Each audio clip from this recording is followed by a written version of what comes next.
Creative Mind and Success by Ernest Holmes. Edited and narrated by Audible Aria. Originally published in 1919. Looking for truth means trying to understand where things come from and why they happen, based on how we experience life. The only place we can start thinking about truth is from what we know and experience. We all know that life exists because if it didn't, we wouldn't be able to think, feel, or even know we are alive. Since we can think, speak, and feel, that means we exist. Life is here. We are aware of it, and that means it must be real. If we are conscious and aware, then we must have come from something that is also conscious and aware. Let's begin with a simple fact. Life exists, and it is aware. But what kind of thing is life? Is it just physical, or is it also mental, material, or spiritual? If we think carefully, using logic instead of just opinions, we can start to answer these big questions. How much of what exists can we call life? The answer is that life includes everything. It is the reason we see, hear, feel, and experience anything at all. Nothing can come from nothing. If something exists, then it must have come from something else that also exists. Life is the source of everything, including us. The next question is, how does everything come from life? How do things we see come from things we don't see? If we can see something, it must be real. Saying it is not real does not explain it. The world is not an illusion. It is made of real things. The truth should not ignore what we see, but should explain what it really is. We are living and experiencing different levels of awareness and different situations. To understand truth, we need to understand why we experience life the way we do. Jesus did not say that life is an illusion. He said we should not judge by what we see on the surface, but should use right judgment. This means we need to look deeper and find the cause behind what we see. We should not fool ourselves or think we have always been fooled. We live in a real world. Everything we have experienced is real to us. Even if a greater understanding of life could have helped us avoid some painful experiences. When we talk about life, we mean everything we see, hear, feel, touch, or taste, as well as the reason behind it. We only know life because we have experienced it. If we had never come into contact with it, we wouldn't know it exists. In the beginning there was God, or life itself. Everything that exists came from this life. That means life must be present in everything. There is no such thing as something completely lifeless.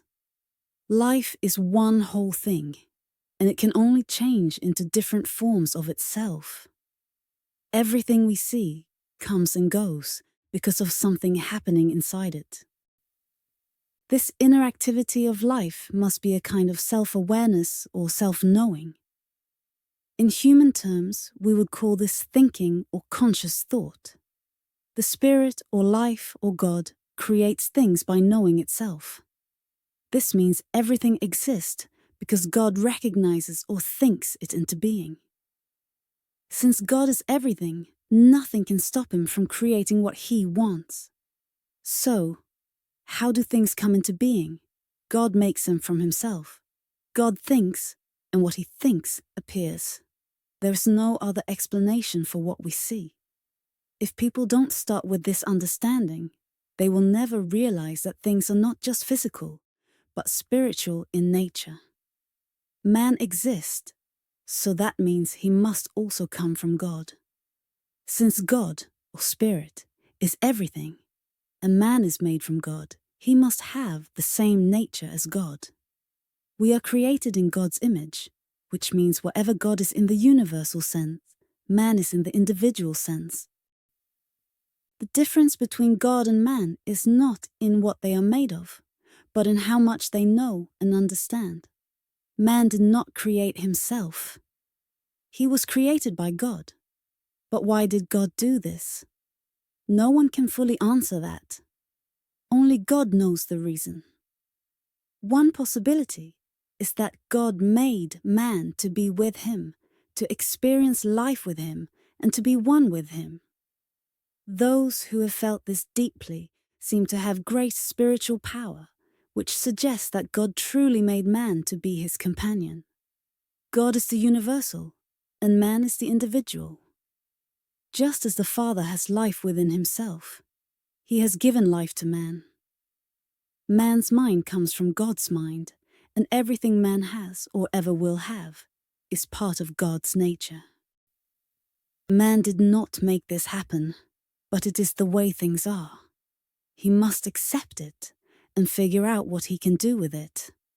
If man has the same kind of power in his own life that God has in the universe, then this knowledge can free him from any limitation.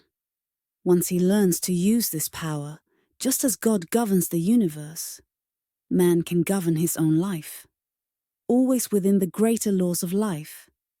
If this is true, it changes everything. We begin to see that we are living in a very different world than we once thought. God does not control the universe by physical laws alone, but first by knowing and thinking. And then the physical world follows. In the same way, man controls his world through his thoughts. When he understands the truth, he can do anything. Man's inner life is completely connected to God. There is no separation because there is nothing outside of life itself. For two things to be separate, there must be something different between them. But since nothing exists apart from God, man and God must always be one. When Jesus said, "My Father and I are one," he was stating a simple truth. He saw life as it really is, beyond just the physical world. If man has the same life as God, then he must also create in the same way. Everything comes from one source and eventually returns to it. What we see does not come from things that are already visible. Instead, everything we see comes from something unseen. This explains the entire universe. There is no other possible explanation. Just as God's thoughts create worlds and fill them with life, our thoughts shape our own lives and create all of our experiences. Our thoughts bring things into our lives. We have been limited only because we did not understand this truth. We believed that outside circumstances controlled us, when in reality, we always had the power within us to change everything and set ourselves free. The question then arises, why did God create man and give him free will? If God had made us in a way that forced us to do or be something without our own choice, we wouldn't be individuals at all. We would be like machines. But since we know we are individuals, it means God created us this way for a reason, and we are now beginning to understand why. When a person realizes this great truth, it answers all questions. He will see that everything is as it should be. He will understand that he has the power, given by God, to think, act, and live in a way that allows the greater law to work through him. The more clearly he understands and accepts this power, the more he becomes a channel through which God can work. He will no longer feel separated from God, but will have the deep knowing that he is one with him. And through this realization, he will find true freedom from all suffering, whether in the body, mind, or life circumstances.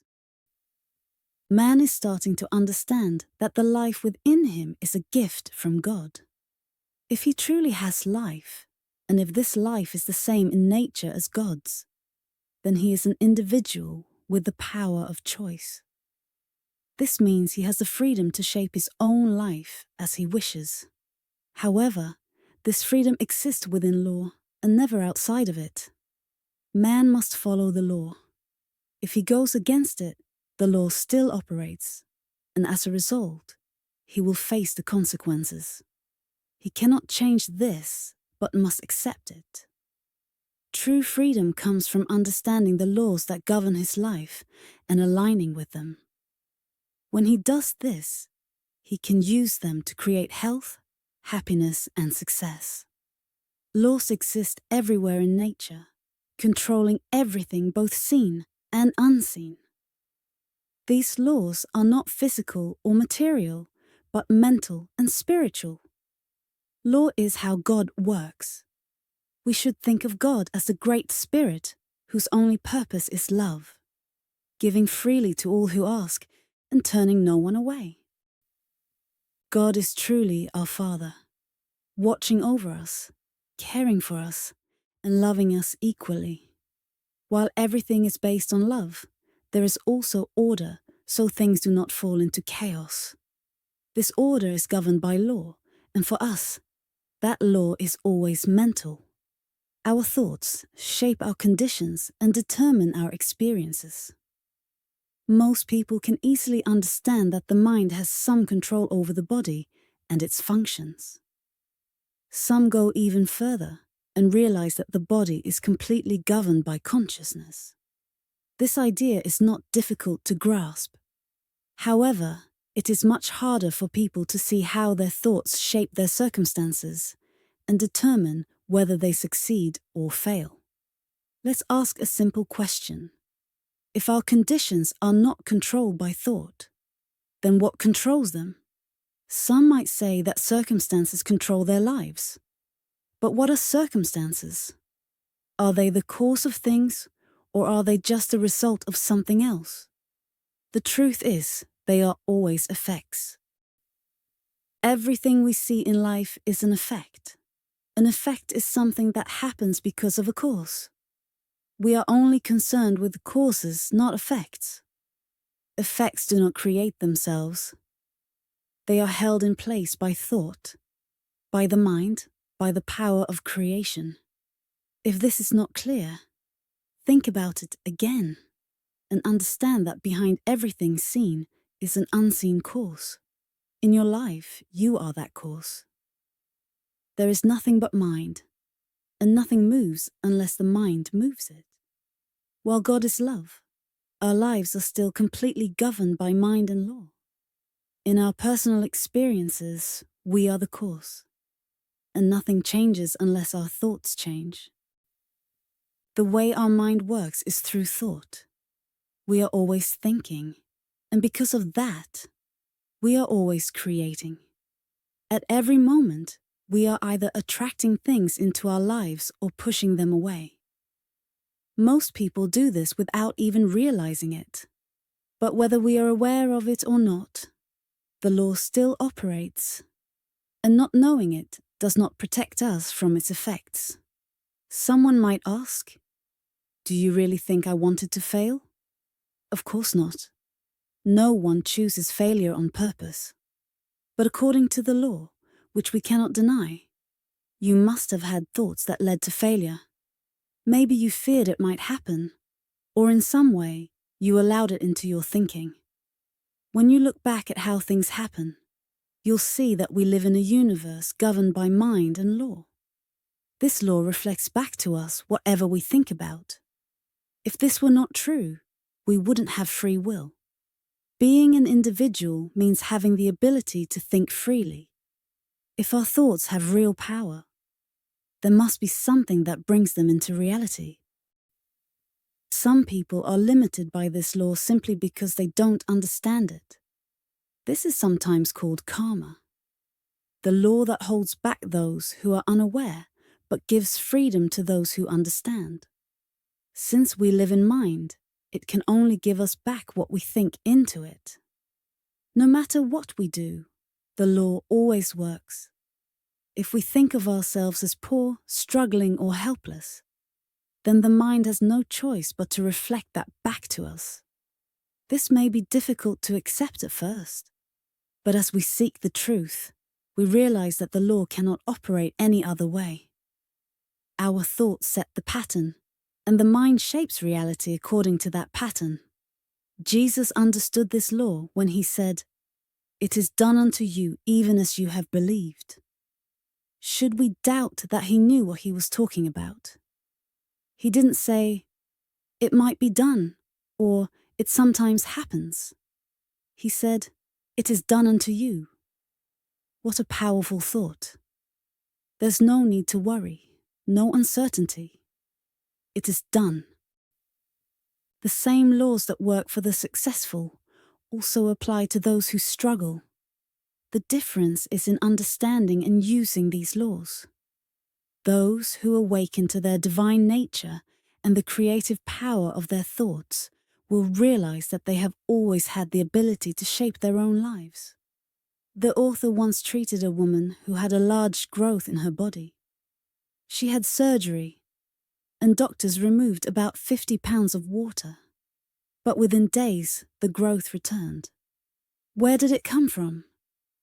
It wasn't from food or drink, and it didn't just move from one part of her body to another. That wouldn't have added to her weight. The only possible explanation was that her body somehow created it from unseen elements, likely from the air. This means it came from something invisible, appearing as something visible. This is the very definition of creation. Something seen, coming from something unseen. Isn't this the same way all things are created? Cases like this happen all the time, and instead of denying them, we should try to understand them. In this woman's case, there must have been some kind of thought or unconscious belief shaping the condition. Nothing appears without a cause. When we investigate further, we find that behind every condition, whether in the body or in life, there is always some thought, conscious or unconscious, that created it. The woman did not intentionally think about creating this condition, but creation is always happening. The key is to understand this process so that we can direct it toward what we want instead of what we don't want. Is it any surprise that the Bible says, "With all thy getting, get understanding"? Jesus understood this law completely, and because of that, it was as natural for him to perform miracles as it is for us to breathe. He didn't struggle, he simply knew. Because Jesus understood and used these laws so easily, people thought he must be God. Even today, when something extraordinary happens, people assume it's a miracle rather than a natural law at work. Jesus was not God. He was a manifestation of God, just as all people are. As the scripture says, "I say that ye are gods, and every one of you sons of the Most High." Anyone who thinks deeply about this must recognize that creation first happens spiritually through mental law and then takes physical form. Man does not create from nothing. He uses the creative power that already exists. He directs this power in his own life, and wherever his thought goes, this power follows, bringing his thoughts into reality. For a long time, people have used this power without realizing it, creating both good and bad experiences for themselves. But now, more and more people are learning to use it consciously and constructively.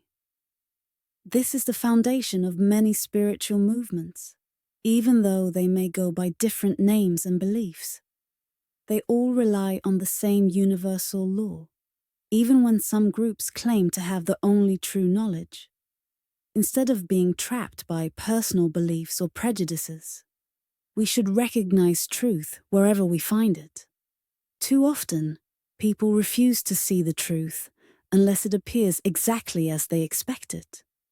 Like insisting that sugar must always be in a sugar bowl. But wisdom is about understanding principles, not clinging to opinions. The first thing to understand is that if any thought can create, then all thoughts must have the same power. Otherwise, how would we know which thought would take effect? The mind must reflect back everything or nothing at all.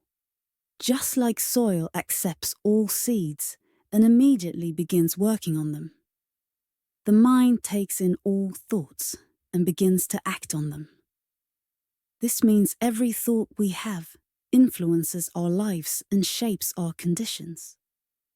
We are constantly creating our environment through the power of our thinking. God made us this way, and we cannot escape it. But when we align our thoughts with a greater understanding of the laws that govern life, we can shape our experiences as we desire. We can release the things we do not want and attract the things we do. Every person carries a mental atmosphere around them, created by their own thoughts. This atmosphere shapes what they attract into their life. We are either pulling things toward us or pushing them away. There is no in-between. Like attracts like. We attract what we are in mind. However, we can also rise above our current conditions by first embodying the mindset of what we desire. Every business, every place, every person, and every situation carries its own mental atmosphere. This atmosphere determines what is drawn to it. You have never seen a successful person who moves through life with an attitude of failure. Successful people think about success. A truly successful person carries an invisible power, a confidence that influences everything they do. When we are in their presence, we feel inspired, strong, and capable. We believe that anything is possible. What a difference we feel around powerful, confident souls. Have you ever noticed how some people lift you up while others drain you? Around some, you feel alive and motivated. Around others, life feels heavy, like a burden. One type is positive, the other negative. Physically, they may look the same, but the difference lies in their mental and spiritual power. Without that inner strength, a person can achieve very little. Which kind of person do we prefer? Who do we want to spend time with? Not the one who drains us. We already have enough negativity in life, but the one who reminds us of our own power. This is the person we naturally gravitate toward. Even before reaching them, we feel their energy drawing us in. Do you think someone like this ever struggles to make friends? Do you think they ever have to beg for opportunities? Number success follows them because success is already within them. They don't become successful. They already are successful in mind. You are the master of your fate, the captain of your soul. Everything you need is already within you. Thoughts of failure, limitation, and poverty are negative and must be removed from our minds forever. Someone may ask, but what about the poor? Shouldn't we help them? The answer is absolutely yes. But the real help is not in giving them charity. It is in showing them the truth about life. The same power that exists in the successful exists in them. They will remain poor until they awaken to this truth. No amount of charity has ever eliminated poverty, and it never will. If it could, it would have done so by now. The reality is that teaching a man how to succeed is 1,000 times more valuable than giving him charity. We don't need to listen to the voices that constantly complain about the state of the world. Let them complain if it makes them feel better. God has given us power, and we must use it. The best way to help the world is to demonstrate this law in action, not through endless charity that only treats the surface of the problem. Look at the world today. There is more money, more resources, and more opportunities than ever before. In fact, most of the world's wealth remains unused. Every day, new inventions and discoveries increase this wealth. The real creators are those who tap into this limitless supply. And yet, in the middle of all this abundance, people still sit and beg for survival. Instead of blaming God, society, or some unseen force for their struggles, people need to realize that they have created their own conditions. The truth is here, but each person must seek it. As Jesus said, "Let the dead bury their dead." The best thing we can do is tell those who are ready to listen who they really are.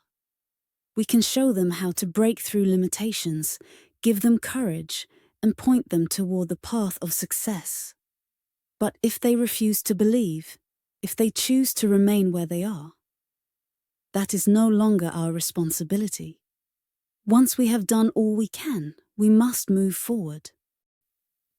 We can feel compassion for people, but we should never sympathize with failure, limitation, or misery. If someone refuses to let go of their struggles and keeps holding on to them, no amount of charity will change their situation.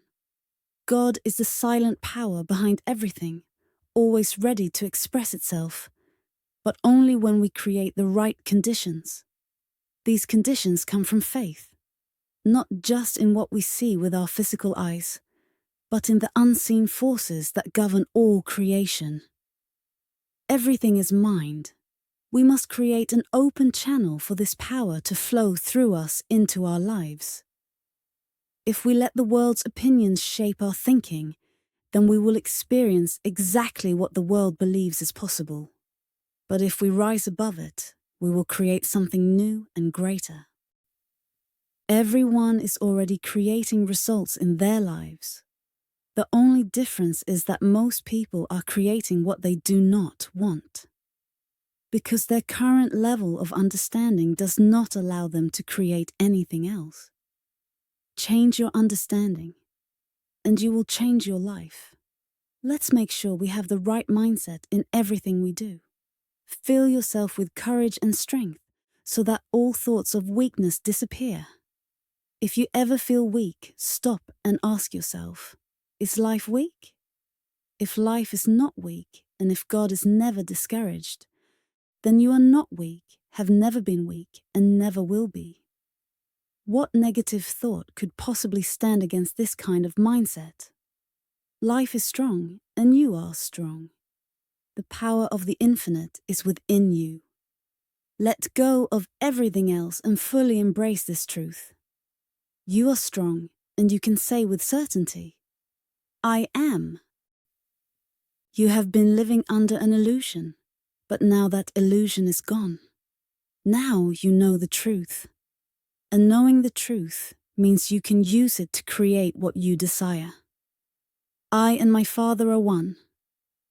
This is not just a phrase. It is the source of strength for the weak and life for those who believe. We can fill ourselves so completely with the power of attraction that it becomes unstoppable. Nothing can stand in the way of the person who truly understands that they are working with the same power that creates everything, moves everything, and holds everything in place. Let this truth sink deep into your being. I am one with the infinite mind. Say it over and over many times each day until you see life clearly, until you rise above all doubt and fully step into your power. To make sure we are creating the right mental atmosphere and attracting what we truly want, we must pay attention to our thoughts. If we are not careful, we might unknowingly create things we do not want. This means we must think only about what we wish to experience. Everything is mind, and the mind reflects back only what we think into it. Nothing happens by chance. Life is governed by law, and everyone is subject to that law. But the law is not something outside of us. It moves through us, set in motion by our own thoughts. Each person is living in a world they have created through their thoughts. That's why we must speak only words and think only thoughts that we want to see become reality. We must not entertain thoughts of limitation in any form. Whether we hear them, read them, or speak them. It is impossible to think two different types of thoughts and expect only one kind of result. We cannot mix thoughts of success with thoughts of failure and expect success. The sooner we accept this, the sooner we will start seeing real change. This doesn't mean we should be afraid of thinking, worrying that we might create the wrong things. It simply means that most people unknowingly think in ways that bring failure instead of success. That is why so few people actually succeed. The person who is destined to succeed never dwells on past mistakes. They forgive the past, both in their own life and in the lives of others. If they make a mistake, they let it go immediately and move forward. They know that as long as they desire something good, nothing in the universe can oppose them. God does not condemn anyone or anything. It is man who condemns himself and others. God does not compare his power to anything else. He simply knows that when he speaks, it is done. And if we truly share in the divine nature, we must also know with absolute certainty that when we think and act in alignment with truth, our desires will come into reality. I am the master of my fate. I am the captain of my soul. Whatever we attract into our lives will always match our thoughts. The things we experience are simply outer reflections of our inner beliefs. Thought is not just power. It is also the blueprint for everything that appears in our lives. The conditions we bring into our lives will always align with the mental pictures we hold. That's why a truly successful person focuses on positive thoughts. Thoughts of happiness, joy, and confidence. These thoughts create an atmosphere of cheerfulness rather than depression. Success requires faith, hope, and expectancy. A hopeful, joyful mindset is essential for anyone who wants to accomplish great things. Get rid of every negative thought, once and for all. Declare your freedom from doubt and limitation. Know that no matter what others may say or do, you are already a success. Nothing can stop you from achieving what is rightfully yours. The entire universe is on your side. Feel it, believe it, and then act with confidence as if it were already true. This mental attitude alone will attract the right people, opportunities, and success into your life. Start eliminating one by one every false belief that tells you man is limited, poor, or powerless. Use the incredible power of your will, the same power that God has given you. Refuse to think of failure. Never doubt your own power. See only what you want to experience and focus on nothing else. A prayer filled with hatred or resentment will never work. Love is the greatest power in the universe. It is the key to attracting friends, success, and fulfillment. Love is the force that aligns us with the highest truth and makes all things possible. Always remember that spirit creates from itself. It brings things into the visible world by becoming what it wills to be. The same process happens in our individual lives. We have been given creative power, but we must learn to use it correctly, in alignment with the way it was designed to work. If God first forms things in thought before they appear, then we must do the same. You can only attract what you have first mentally accepted and felt as real without any doubt. A steady, focused mind creates steady results. A mind that constantly wavers will attract inconsistent and unstable conditions. We must be firm and unwavering in our thoughts. As James said, "Ask in faith, nothing doubting, for he that doubts is like a wave of the sea, driven by the wind and tossed. Let not that man think he shall receive anything of the Lord." This means that doubt cancels out the power of faith. We are constantly surrounded by the energy of our own thoughts. This energy, or mental atmosphere, is the direct result of everything we have ever thought, spoken, or done. It determines what we attract and what we repel. We are pulled toward the things that match our inner beliefs. Most of our thinking has been unconscious, but once we understand the law of creation, all we need to do is consciously focus on what we desire and think of that only. When we do this, we will be naturally drawn toward it. This creative law is in our hands. We can use it however we choose. But to bring in something new, we must let go of the old. This requires complete focus, shutting out everything that contradicts our goal. This is not for the weak. It requires strength and determination, but the results are worth it. The person who can hold their mind steady on one goal will see the greatest success. But this does not mean forcing or straining. Struggle is unnecessary. When we truly understand that there is only one power, we stop struggling and simply know. In this calm confidence, we see only what we know must be true. This means having firm, persistent determination to think only what we choose to think. No matter what the outside world shows us, we do not look at circumstances, we look beyond them. The king of Israel understood this when he faced an overwhelming enemy. He said, "We have no might against this great company, but our eyes are upon thee." This is the key, to focus not on the problem, but on the one power that governs all. The person who learns to love everyone, no matter who they are, will find the love return to them in abundance.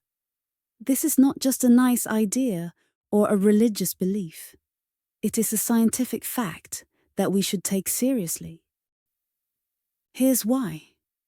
Since everything is mind, we attract what we first become. Until we send out love, we cannot receive love in return. One of the first things you must do is learn to love all people. If you haven't done this yet, start now. There is always more good than bad in people, and when we focus on the good, we help bring it out. Love is the greatest power on earth. It heals, attracts, and gives life meaning. It is the reason we exist. That is why people need something or someone to love. A life without love is a life not truly lived. It is still asleep. Love is the driving force behind all creation. A person without love has never tapped into their true creative power. You cannot align with the universe without love, because the entire universe is based on it. If you feel lonely or without friends, do not complain or retreat into yourself. Instead, send love out to the world. Someone, somewhere, is looking for the same thing you are. And when you radiate love, the two of you will be drawn together. Stop thinking that people are strange or difficult. That kind of thinking only creates separation and misunderstanding. Instead, see the entire world as your friend, and in turn, be a friend to the whole world. By adopting this simple practice, you will attract so many friends that you won't have enough time to enjoy them all. Refuse to see the bad in people. Refuse to misunderstand or be misunderstood. Stay positive and trust that life is working in your favor. Wherever you go, affirm love and kindness, and you will find your world reflecting it back to you. A person who truly loves others creates such a powerful atmosphere that even if they have other shortcomings, the world still loves them in return. To him who loveth much, much will be forgiven. People are longing for real connection, for someone to tell them they are worthy and valued. Who do we prefer? The person who is always negative and complaining? Or the one who sees the world as a friend and radiates love? The answer is obvious. We are drawn to those who love and uplift because love forgets everything else. The only reason we think some people are odd or difficult is because they don't think exactly as we do. We must rise above this small-minded view and see the bigger picture. The person who chooses to see only the good, regardless of appearances, will one day see that good fully manifest in their outer world. This is not wishful thinking. It is universal law. It must happen because love aligns you with the infinite power of the universe. The person who can control their thoughts can have and do whatever they desire. Everything is available to them if they believe and act in alignment with this truth. However, they must remember that whatever they receive is theirs to use, not to cling to. Life is always flowing and renewing itself, and we can only take and use as much as we are ready for. Holding on to more than we need would only create stagnation. We must free ourselves from attachment to people or things. Why should we cling to anything when the great power of life can create more for us faster than we can use it? The universe is endless, abundant, and limitless. It has no restrictions, except for those we impose on ourselves. We are not depending on something weak or unreliable. We are connected to the very principle of life itself. It is not just a power or a great power. It is all power. Our only responsibility is to believe this completely and act as if it were already true, never doubting, not even once, no matter what happens. When we do this, we will see that everything we need flows effortlessly into our lives. We won't have to struggle or force things because things will come naturally, without the exhausting effort that robs so many people of peace. Failure does not exist in divine mind, and that is the power we rely on. But this does not mean we can sit back and do nothing. God works through us, not for us. If we open ourselves to His guidance, He will act through us. But we must also take action with full confidence in our success. Our job is to believe and act in faith. When Jesus went to Lazarus' tomb, He did not question whether the power would work. He knew it would. Likewise, whenever we set out to accomplish something, we must go forward with full confidence, knowing that a greater power is working through us and that nothing can stand in its way. When we reach this level of certainty, all we need to do is take action. The creative power of the universe will always respond. It has never failed, and it never will. That is why we should not worry, but instead make our requests with gratitude, knowing that they are already being fulfilled. When Jesus said, "All things whatsoever ye pray and ask for, believe that ye receive them, and ye shall have them," He was stating a fundamental truth.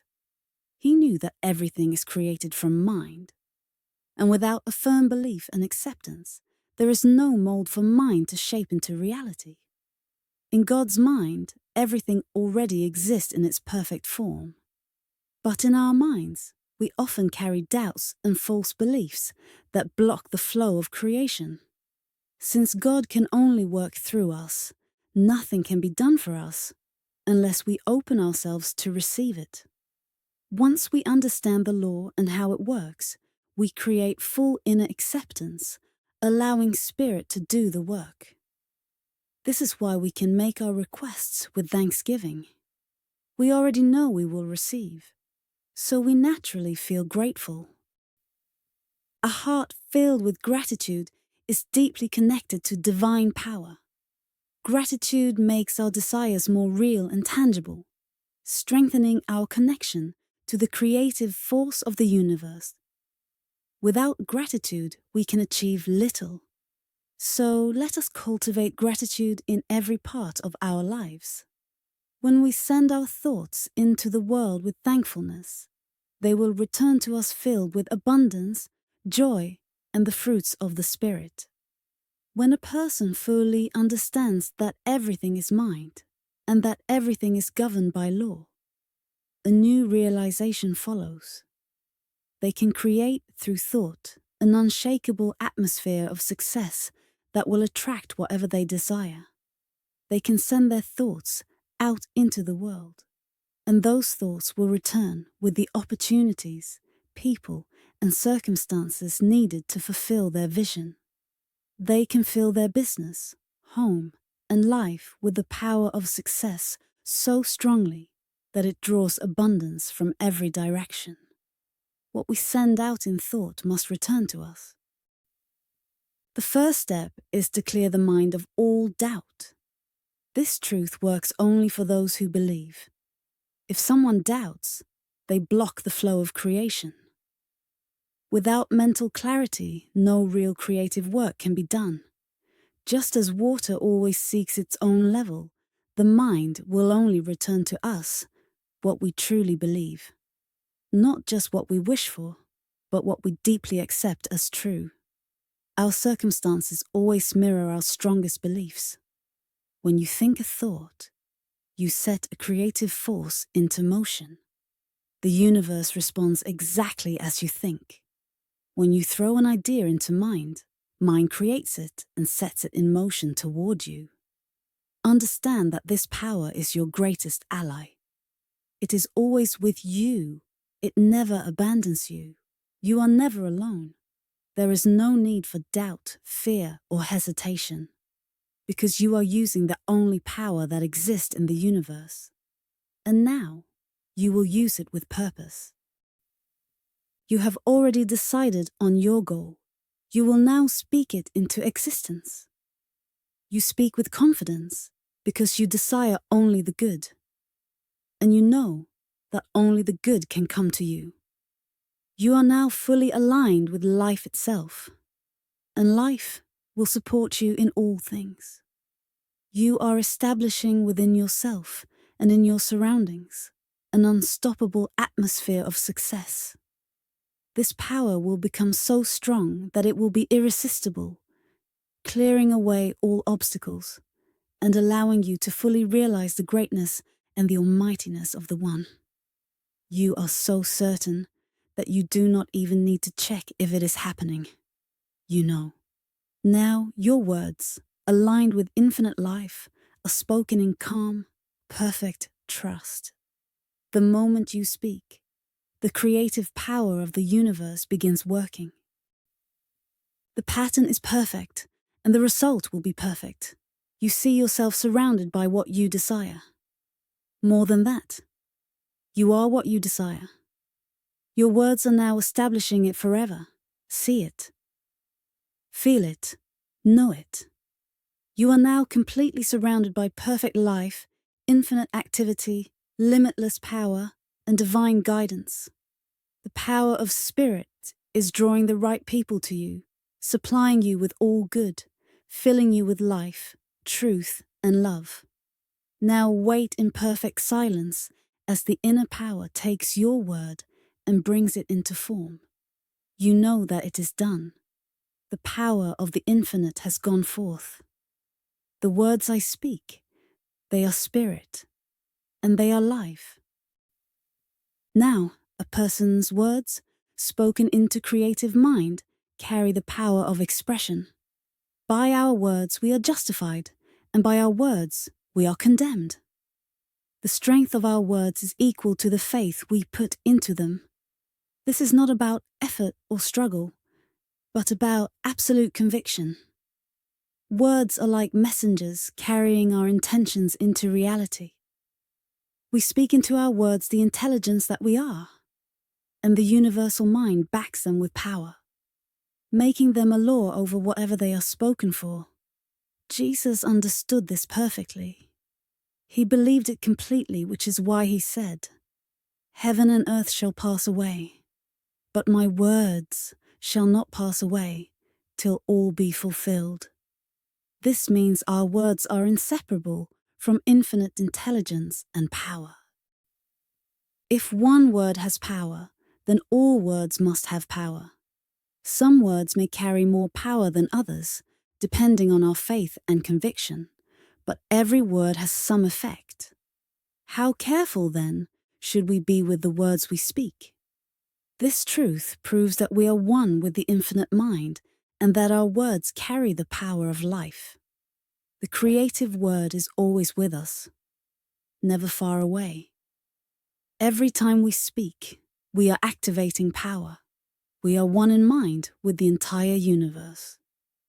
We are eternally connected to this limitless intelligence. If we fail to use this power, it is only because we have not chosen to. We should feel ourselves immersed in this great universal mind, this living, pulsating power, this all-knowing and all-seeing reality. When we truly feel this presence, this great force of life, all that is left to do is speak into it. Speak with absolute conviction, with the certainty of a soul that has found its source. And above all, never doubt. Know without fear that it will be done unto you, even as you have believed.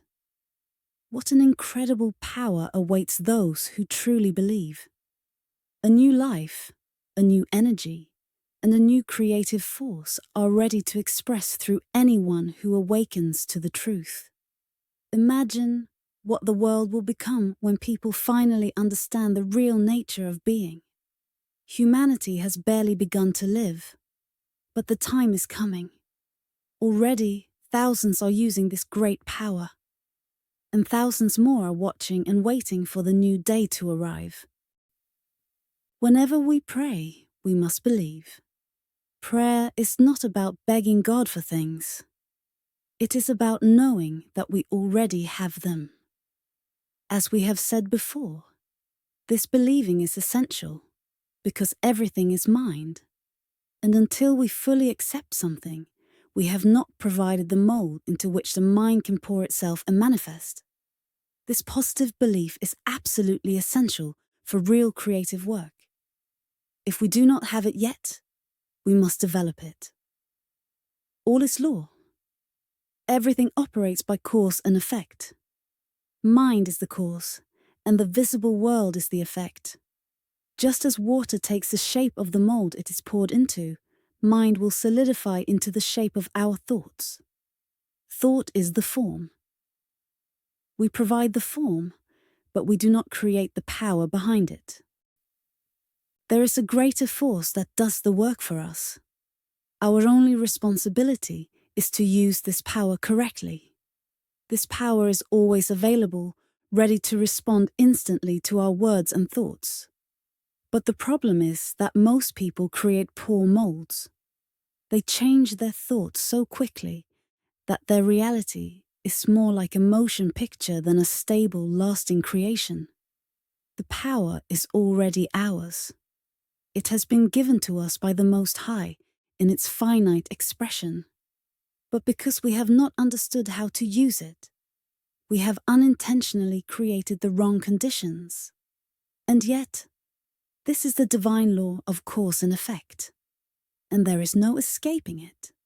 At first, this may seem like a burden, but once we understand it, we see that it is the perfect justice that allows us to create our own experiences. Without this law, there could be no true individual power. Even God must wait for us to recognize Him and His laws before they can fully work in our lives. Those in business and all areas of life would do well to remember this. We must form our thoughts carefully, because we will always receive back exactly what we send out. Never allow negative or confusing thoughts to take root. Focus only on strong, positive thoughts of success and divine action. Believe deeply that with God, anything is possible. Have complete faith that we are connected to the great intelligence of the universe. These thoughts create success. When we fully understand that there is only one true power, not two, our minds become clear. We stop worrying about competition, opposition, or failure because we realize that life always provides what we ask for, wish for, and think about. It becomes clear that we must focus our thoughts, always thinking about what we want and never letting our minds drift toward doubt or fear. This is how the power of spirit works through us. Many people fail because they do the opposite of what is needed. They wish, hope, and long for something, and then wonder why nothing happens. Some even believe it will come, but that is not enough. We must act as if we have already received what we desire. This might feel difficult at first, but it is necessary. This is how the mind works, and we must work with it in the same way. Power exists, mind exists, life exists, but these forces must flow through us to create results. Everything follows a natural law. Just like electricity, we must understand and work with this law to see it work in our lives. Our thoughts create the blueprint, and divine energy shapes itself around that plan, attracting everything needed to bring it to life. When we set an intention or make an affirmation, that is enough.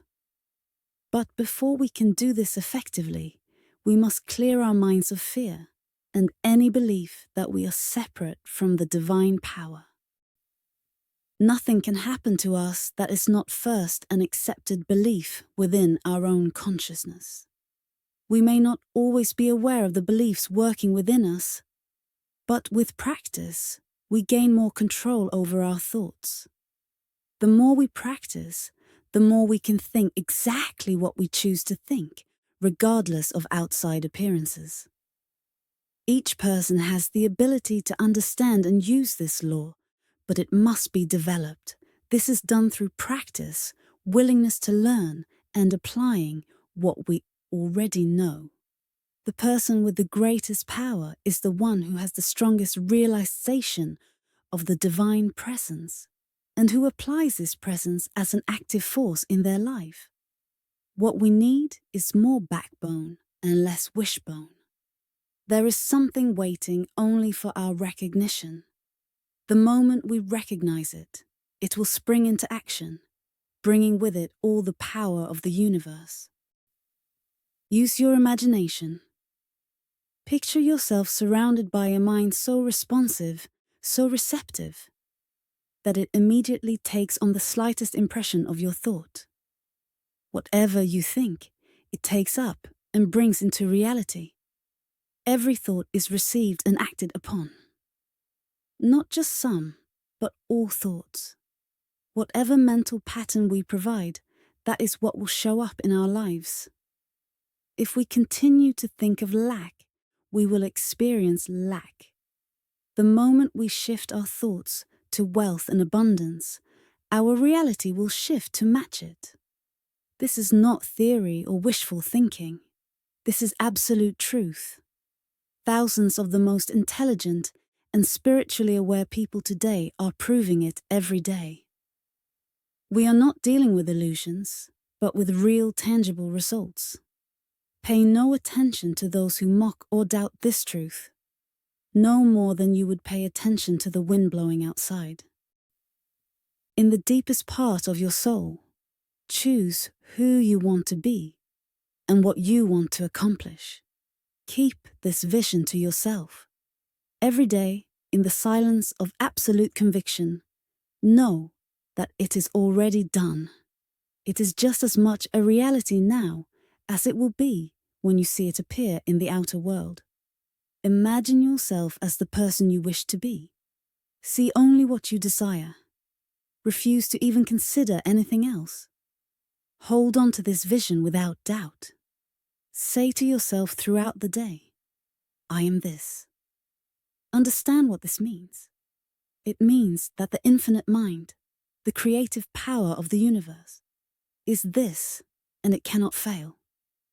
Man is created as an individual, and as such, has been given the power of choice. Some believe that once they ask Spirit to guide them, they no longer need to act or decide for themselves. Many teachers promote this idea, but it contradicts our very nature as individuals. If we did not have the ability to choose, we would not be true individuals. What we must understand is that Spirit expresses through us, but it does so through our choices. Even when someone says, "I will not choose," they are still making a choice. They are choosing not to choose. We cannot escape the reality that life is a series of choices. What we must do is select what feels right and trust that the universe will never deny us what we choose. Mind creates exactly what we impress upon it. We should always strive to choose that which expands life and brings more love, beauty, and abundance. Spirit is always seeking to express through us. And when we align with its power, there is no need for doubt. It will always work in our favor. We must have a clear vision of what we desire. We must fully believe that we already have it. And most importantly, we must never say or do anything that contradicts our belief. When we hold this knowing with certainty, the universe responds. It cannot do otherwise. One of the biggest mistakes people make is believing they are too old to achieve their dreams. This belief comes from not understanding life. Life is consciousness, not years. A person at 70 years old should be better at manifesting success than someone at 20, because with age comes greater wisdom and experience. What matters is thought, not circumstances. Amelia Barr did not write her first book till she was 53, yet after that, she wrote over 80 books, all widely read. Mary Baker Eddy began her life's work at 60 and remained active in her mission until she transitioned to a higher plane. The author of this book once worked with a man who was over 60 years old and had given up hope of success. He was taught these principles, and within 1 year, he became a prosperous businessman. Today, he is doing better than ever and is happier than he has ever been. The last time he was interviewed, he said that his business keeps growing daily and that he feels like he is just getting started. Every day he stands in his store and declares more success. He speaks the word and sees increase all the time. If this truth did not work, then life itself would have no meaning. What are a few years in the vastness of eternity? We must let go of false ideas about age and competition. In the truth, the word competition does not exist. Those who fear competition have never truly understood the power within them. Life is not shaped by external conditions. It is shaped by what we create from within. We are only as old as we believe we are. No matter how many years we have lived, our thoughts determine our reality. All change happens within us first. Creation is constantly flowing through everything, and the law is always at work, shaping conditions based on our inner patterns. We do not struggle with conditions. We apply principles that create conditions. Whatever we can fully grasp in our mind, we can accomplish, no matter how difficult it seems from the outside. Everything external is simply a reflection of our inner thought activity. If you are in business, let's say you run an ice cream stand and you're struggling with sales. Take a close look at your thoughts. You'll likely find that you expect business to be slow. You believe people aren't buying. You feel a lack of success. You are not thinking with abundance. You are thinking with limitation. Now, suppose someone asks, "Why aren't you doing better?" Your answer might be, "People just don't want what I'm selling." Or perhaps, "I'm too old to compete with modern businesses." Or even, The economy is bad. All of these are negative thoughts. They reinforce the very condition you want to change. But what if someone who understands the law of mind tells you your problem is that you don't feel successful? At first, you may be confused. You might even become defensive and ask, "Are you saying I want to fail?" Of course not. No one wants to fail. But while you desire success, your thoughts are filled with doubt and fear. There is a universal law that makes your dominant thoughts a reality, without questioning, without hesitation. It simply fulfills what you believe. You ask, "How can this be true?" In response, you are asked, "Where did anything come from?" You begin to think. At some point, nothing existed but life itself. That means everything must have come from life. What we see must have come from what we do not see. You have to admit this is true. That means what we do not see, thought, energy, consciousness, is the cause of everything we do see. And that cause works by law. You have no choice but to accept this truth. Since this law is everywhere, it must also be in you. This may be difficult to grasp at first, but as you reflect, you begin to realize that it is true. And then, without even realizing it, you come to a life-changing realization. You are the reason for what happens in your life, whether it is success or failure. God could not have made you any other way and still given you the power of choice. This is the fundamental truth of your existence. Now, what are you going to do about it? This is what you must do. For every thought of failure, you are going to replace it with strong, confident, and radiant thoughts of success. You are going to speak activity into your business. Every day, you will see nothing but movement, growth, and expansion. You will remind yourself that this is law, that you are using universal law, and that your thought is just as sure and powerful as the thought of God. Each day, you will give the great creative mind a clear and definite picture of what you want to happen. You will see only what you desire. In the stillness of your soul, you will speak, and it will be done unto you. You will come to believe that a great divine love flows through you and into every part of your life. You will feel grateful for this love. It fills you.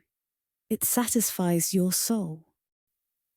You are so full of life, energy, and courage that when you meet people, they will notice your presence. They will feel uplifted just by being near you. They will want to be around you, to listen to you, to follow your energy. In just a few months, you will be a success. People will come to you and ask, "How do you do it?" And you will give them the same answer that was given to you. Let the man who speaks in public do the same. Let him see crowds gathering to hear him speak. Let him imagine throngs of people drawn to his words. Let him focus only on this vision, and soon he will experience exactly what he has seen in his mind. Never forget this. Life moves from within, outward, never from without, inward. You are the center of power in your own life. Be careful never to accept false suggestions. The world is full of those who complain, doubt, and spread fear. Turn away from them. Do not give them your attention. You don't have time for negativity. You are a success. You are shaping your reality through law. Every day, you are giving the law exactly what you want, and the law is always working for you. All fear is gone, and you know there is only one power in the entire universe. Happy is the man who understands this, for he has discovered the greatest of all truths. It all comes down to one thing: your ability to control your thoughts.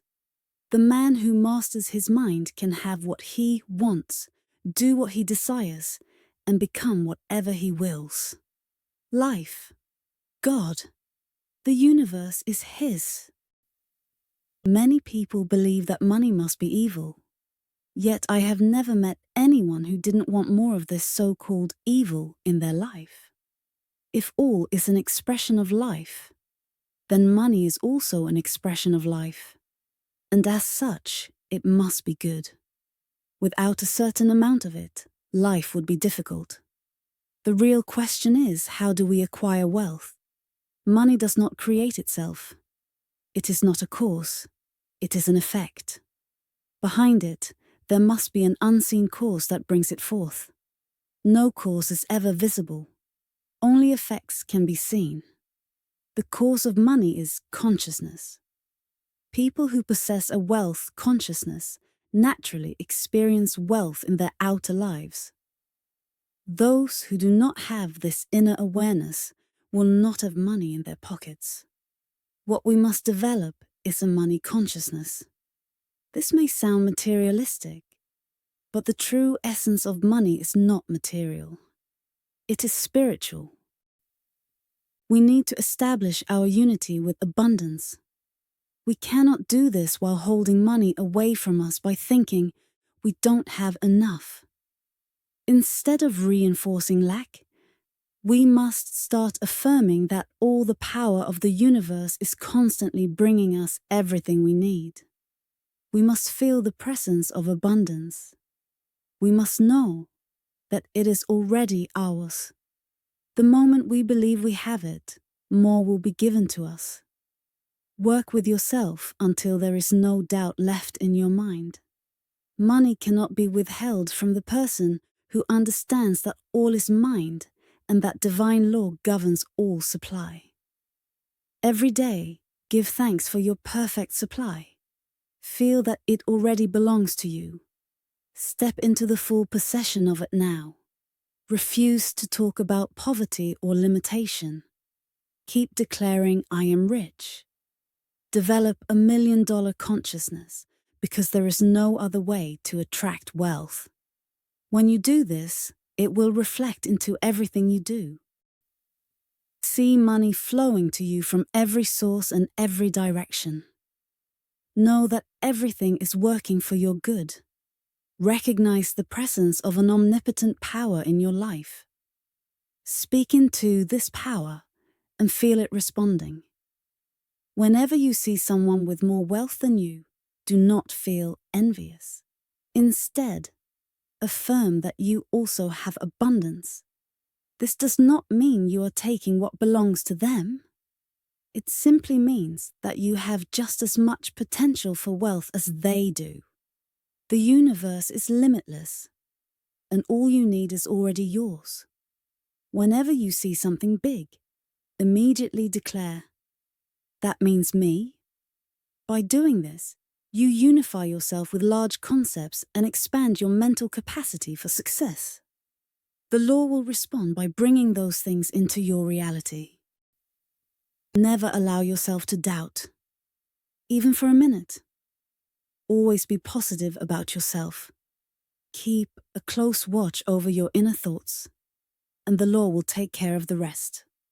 Now, the universe is full of movement. Everywhere there is motion, change, and activity. Nothing ever stands still because all activity comes from mind. If we want to align ourselves with the natural flow of life, we must move. This does not mean we must struggle or strain, but we must be willing to take action and let the law work through us. God can only do for us what we allow Him to do through us. Intelligence gives us ideas, and in return, we must act on them. But this action is no longer driven by doubt or fear, because we know we are working with a power that never makes mistakes. With this understanding, we move forward with calm confidence, trusting in a power that is infinite. Behind everything we do, there is a greater purpose: to let the law work through us. The law of activity must be followed. We must be willing to step forward and take action in the outer world. Jesus went to the tomb of Lazarus. He didn't just stand still and believe. He went, he spoke, and he commanded life back into motion.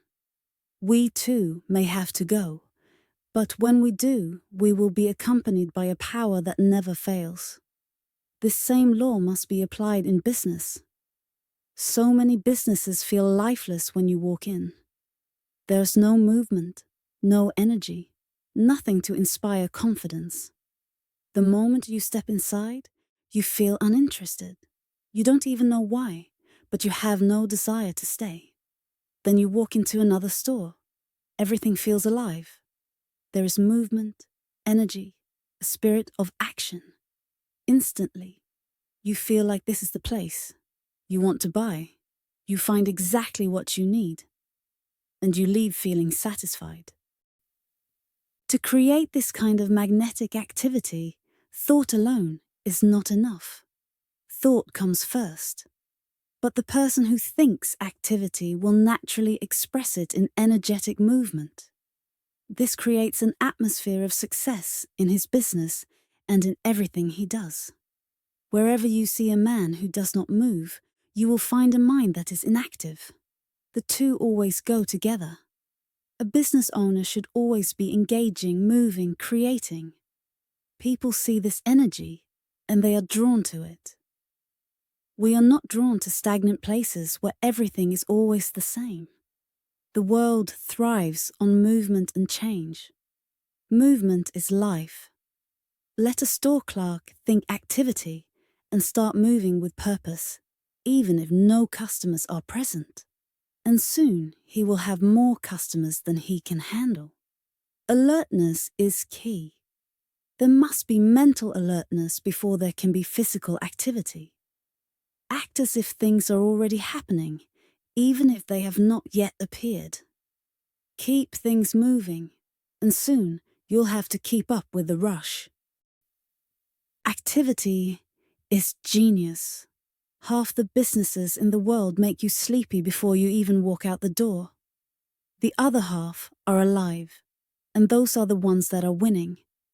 The person who is mentally active does not have to sit alone and force himself to think. He thinks while he acts. The thought of activity makes him move. The thought of confidence makes his movements certain. And the thought of divine guidance makes his work powerful and intelligent. We must be careful not to fall into routines that kill our creativity. Always be doing something new and different. And life will become a great adventure where you play the leading role. Life will never become dull for the active mind and body. It is so exciting that you will wonder if you will ever get enough of it.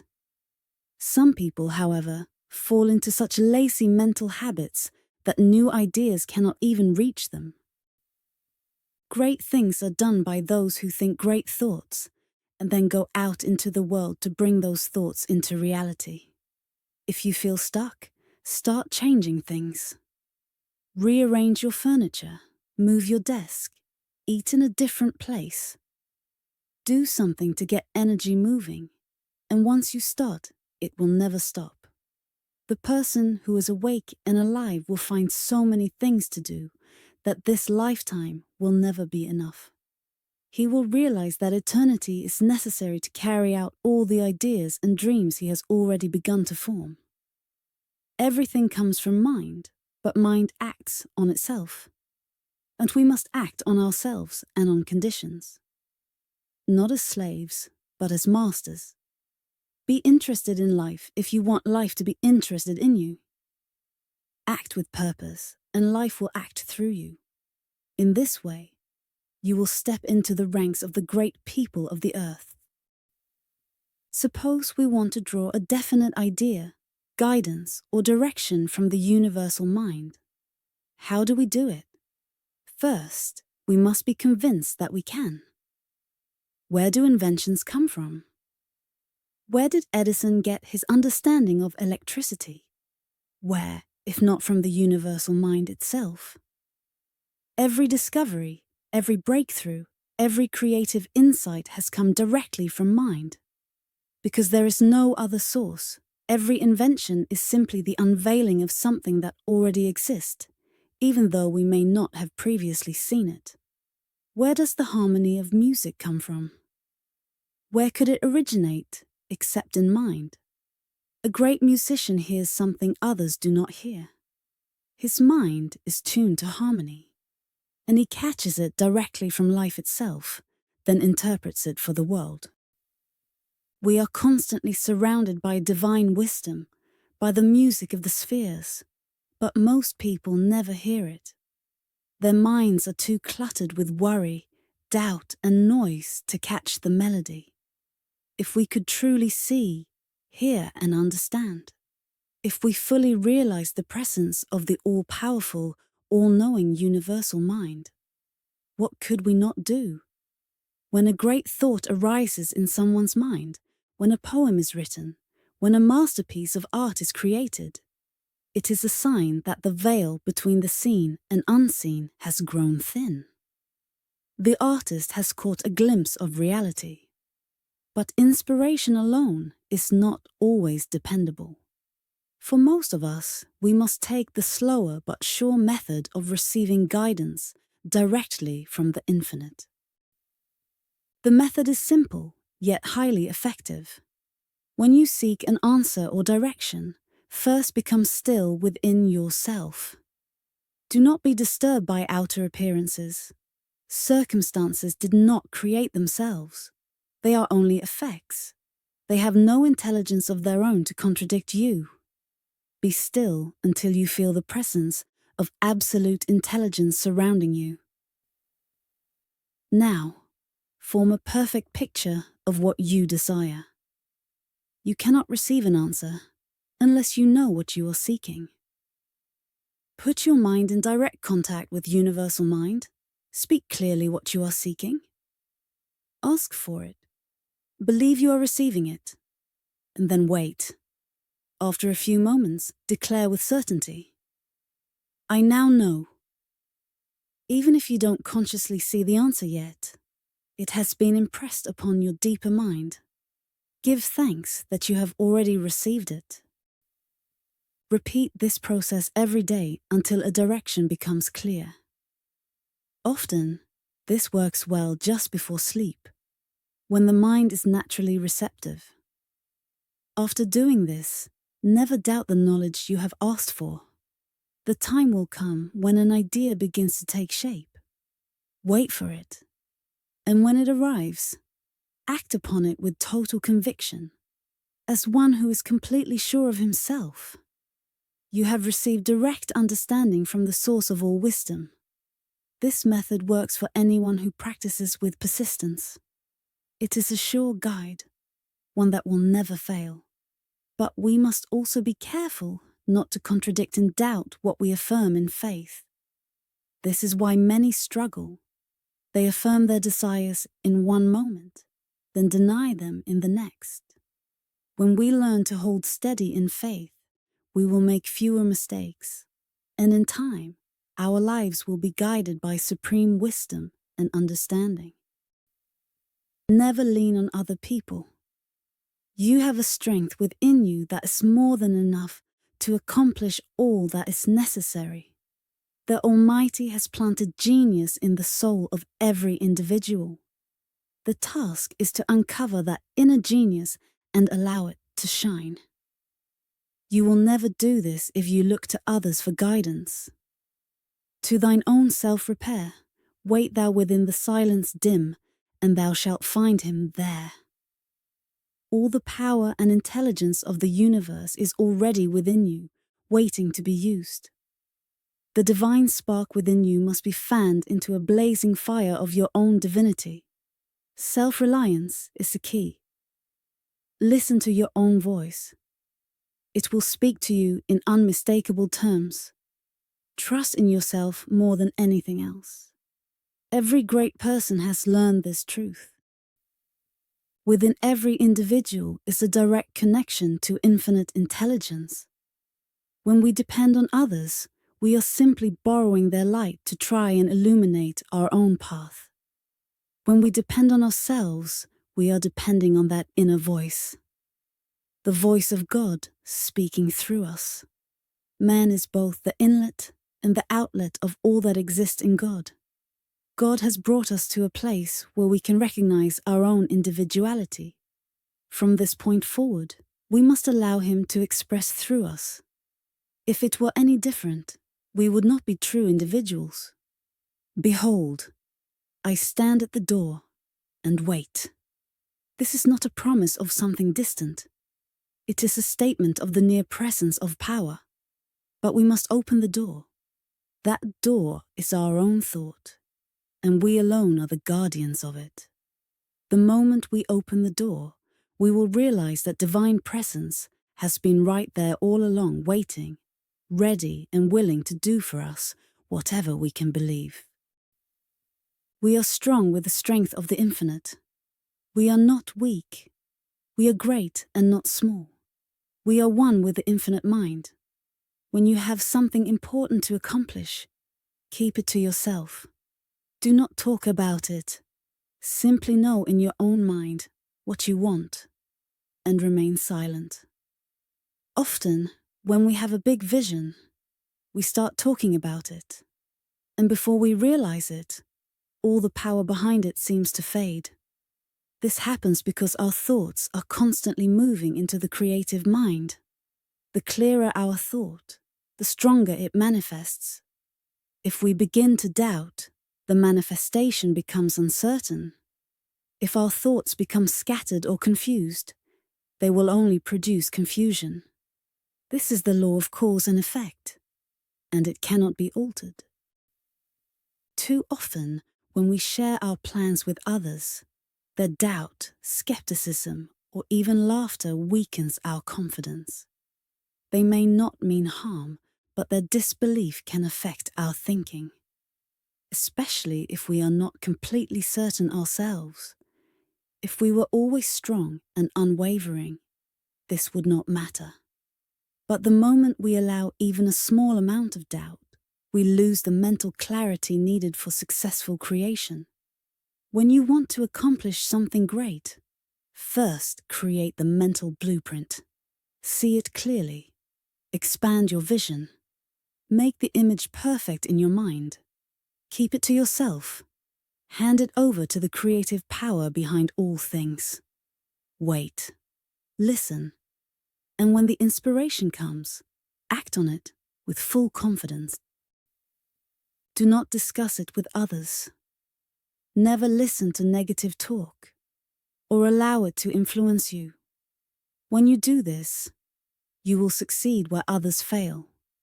When we realize that life is not primarily physical, but mental and spiritual, it becomes clear that, through a certain mental and spiritual process, we can create and demonstrate whatever we desire. We are not dealing with conditions, but with causes. Causes originate from the unseen realm. This is not strange, since the same can be said of electricity, or even life itself. We do not see life. We only see what life does. What we call a condition is merely an effect. We live in a world of outer effects, but also in a world of inner causes. These causes are set in motion by our thoughts. The power within us then takes these thoughts and expresses them into outer conditions. The effect must always match the cause that created it. Everything originates from one source, one infinite substance. Our thoughts qualify that substance, determining what will unfold in our lives. The Bhagavad Gita teaches that there is only one reality, and that reality becomes to us what we believe it to be. In other words, we bring the unmanifest into manifestation. This does not take away from the power of God. It magnifies it. God remains supreme, but He has created us with the ability to shape our own lives. God still rules the universe, but we are given the power to rule in our own experience. We must fully realize that we are dealing with an infinite substance, one that we have the right to use. When we understand its laws, we will apply them just as Edison did with electricity. Law exists, but we must use it. The substance itself is never limited, but we are often limited because we only draw as much as we believe possible. Our limitations do not come from the universe. They come from our own unbelief. Life can give us something big or something small. When it gives us something small, it is no more limited than when it creates a planet instead of a grain of sand. The infinite is always infinite, whether it expresses itself in a tiny form or a massive one. Life can only flow through us according to our own consciousness. It is not limited in itself. An ant has just as much life as an elephant. It is simply smaller. The difference is not in life itself, but in size and expression. We are not bound by real limitations, only by false ideas about life. Most of the world's suffering comes from misunderstanding our own power. To prove this, let any person break free from these false ideas, and they will immediately begin to experience less limitation. Expansion is a matter of inner growth. People often react with resistance when they hear this. They say, "Do you think I chose to be poor and miserable? Do you take me for a fool?" No, you are not a fool. But like most of us, you may have been fooled. Fooled by false beliefs about life. You may not have deliberately thought of poverty, but at the same time, you may have held thoughts that created it. Observe your own thinking and notice how often you dwell on things you would never want to happen. Once you see this, you will understand why it is essential to control your thoughts. What we need to do is reverse our thinking and ensure that we focus only on positive, constructive thoughts.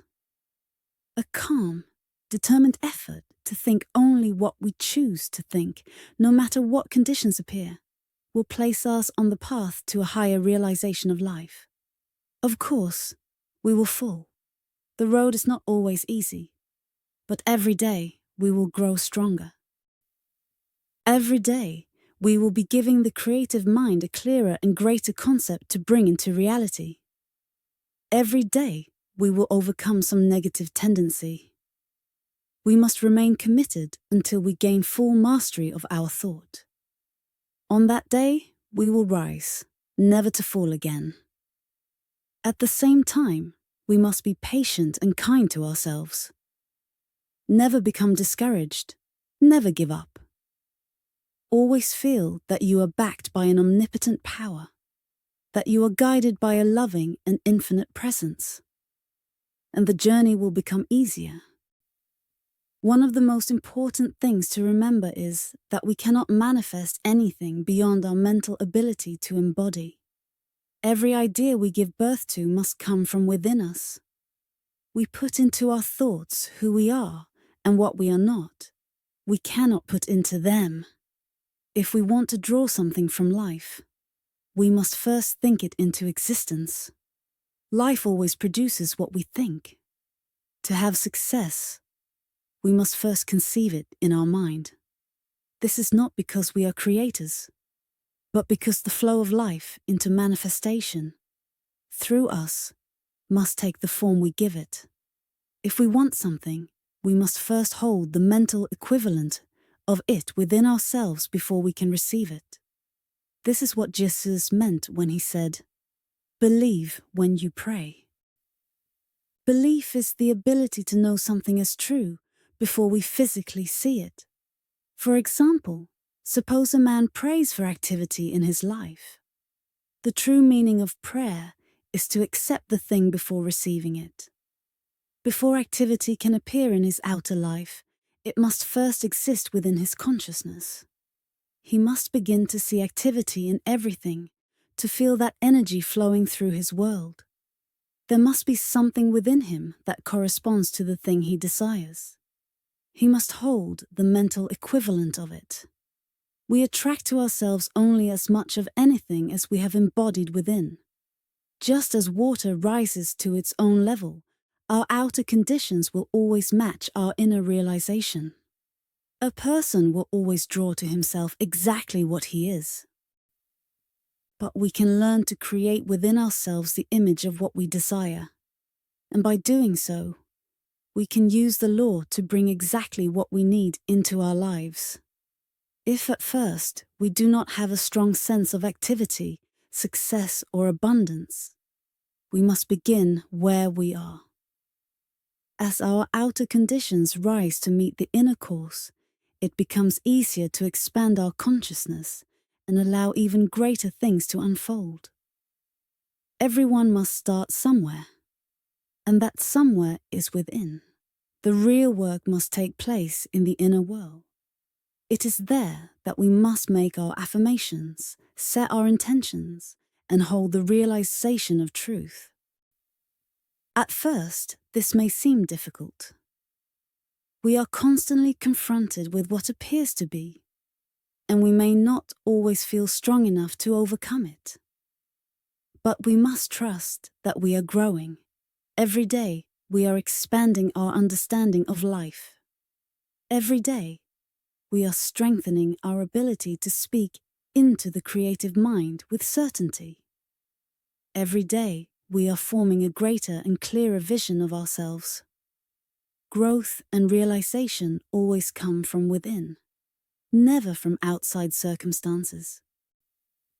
The old race beliefs of fear, poverty, and limitation must be completely eliminated. Every day, we must clear our thoughts from anything that limits the divine power from showing up in our lives. Remember, there is only one power, not two. This makes everything easier, because we do not have to fight against conditions. We only need to change our inner world, and the outer world will follow. A person moving to a new town immediately begins to attract what he holds in his mind. He must be very careful about what he thinks and what he expects. He must be clear about what he wants and hand it over to the Supreme Mind, trusting that it will work in his favor. Old thoughts must be replaced with new ones. Each time an old negative belief arises, look at it squarely and declare, "You have no power over me. You are no longer part of my thinking."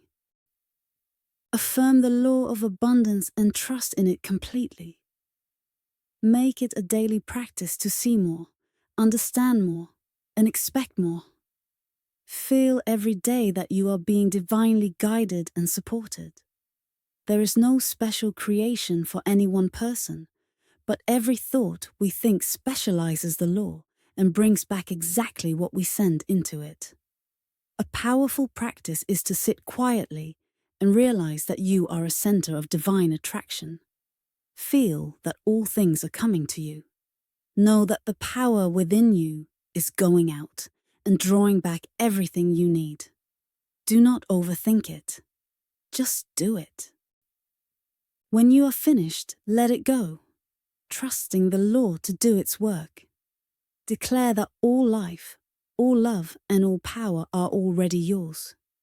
Declare that you are surrounded by abundance now. Stay firm in your belief, even when the results have not yet appeared. It will work, because those who believe the most receive the most. See the law as your greatest ally, always working for your highest good. Trust it completely, and it will bring every good thing into your life. One law and many manifestations. People often ask whether the law can bring harm as well as good. This question arises only when one does not fully understand what universal law really means. Of course, the law brings us exactly what we think. Because that is its nature, all laws function in the same way. The law of electricity can light a house or burn it down. The difference lies not in the law itself, but in how we use it.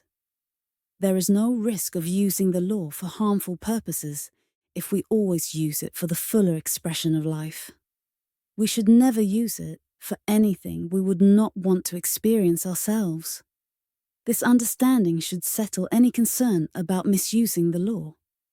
Before asking for anything, consider, do I truly want this? Would I be willing to receive the same thing I wish for someone else? If we only desire good, then we cannot use the law for evil. And therefore, we should not even worry about it. We seek only the good for ourselves and the world. Once we set a course in motion, the law immediately begins working to carry out our intention. Never doubt the law or fear that you might misuse it. That kind of thinking only weakens your power. It does not judge who uses it. It simply returns to each person what they hold in their mind. No one can use the law destructively for long, because if they persist in negative thinking, it will ultimately destroy them. We are responsible only for ourselves. Let go of the idea that you must save the world. Many have tried and all have failed, because each person must save themselves. The only way to help others is by demonstrating in your own life that the law works. That is all you can do.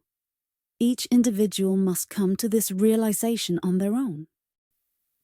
Let the dead bury their dead. Instead of trying to rescue others, focus on living fully and demonstrating the truth in your own experience. This is not selfishness. It is simply proving that the law governs your life. Anyone can do the same when they believe. And none can do it until they believe. What if, at times, we attract something that we do not want? What about the things we have already attracted into our lives? Must we still suffer until the last debt is paid? Are we bound by karma? Yes, to a certain degree, we are bound by the results of our past thoughts and actions. It is impossible to set a law in motion and not have it produce results. What we sow, we must also reap. This is an unchanging truth. But here is something to think about. The Bible also says that if a man repents, his sins are blotted out and remembered no more forever. At first, this may seem to contradict the law of cause and effect. On one hand, we are told we must experience the consequences of our actions. Yet on the other hand, we are told that under certain conditions, we can be freed from them. What are those conditions? A changed attitude toward the law. This means we must stop thinking and acting in ways that create negative results. When we shift our consciousness, we remove ourselves from the old order and establish ourselves in the new.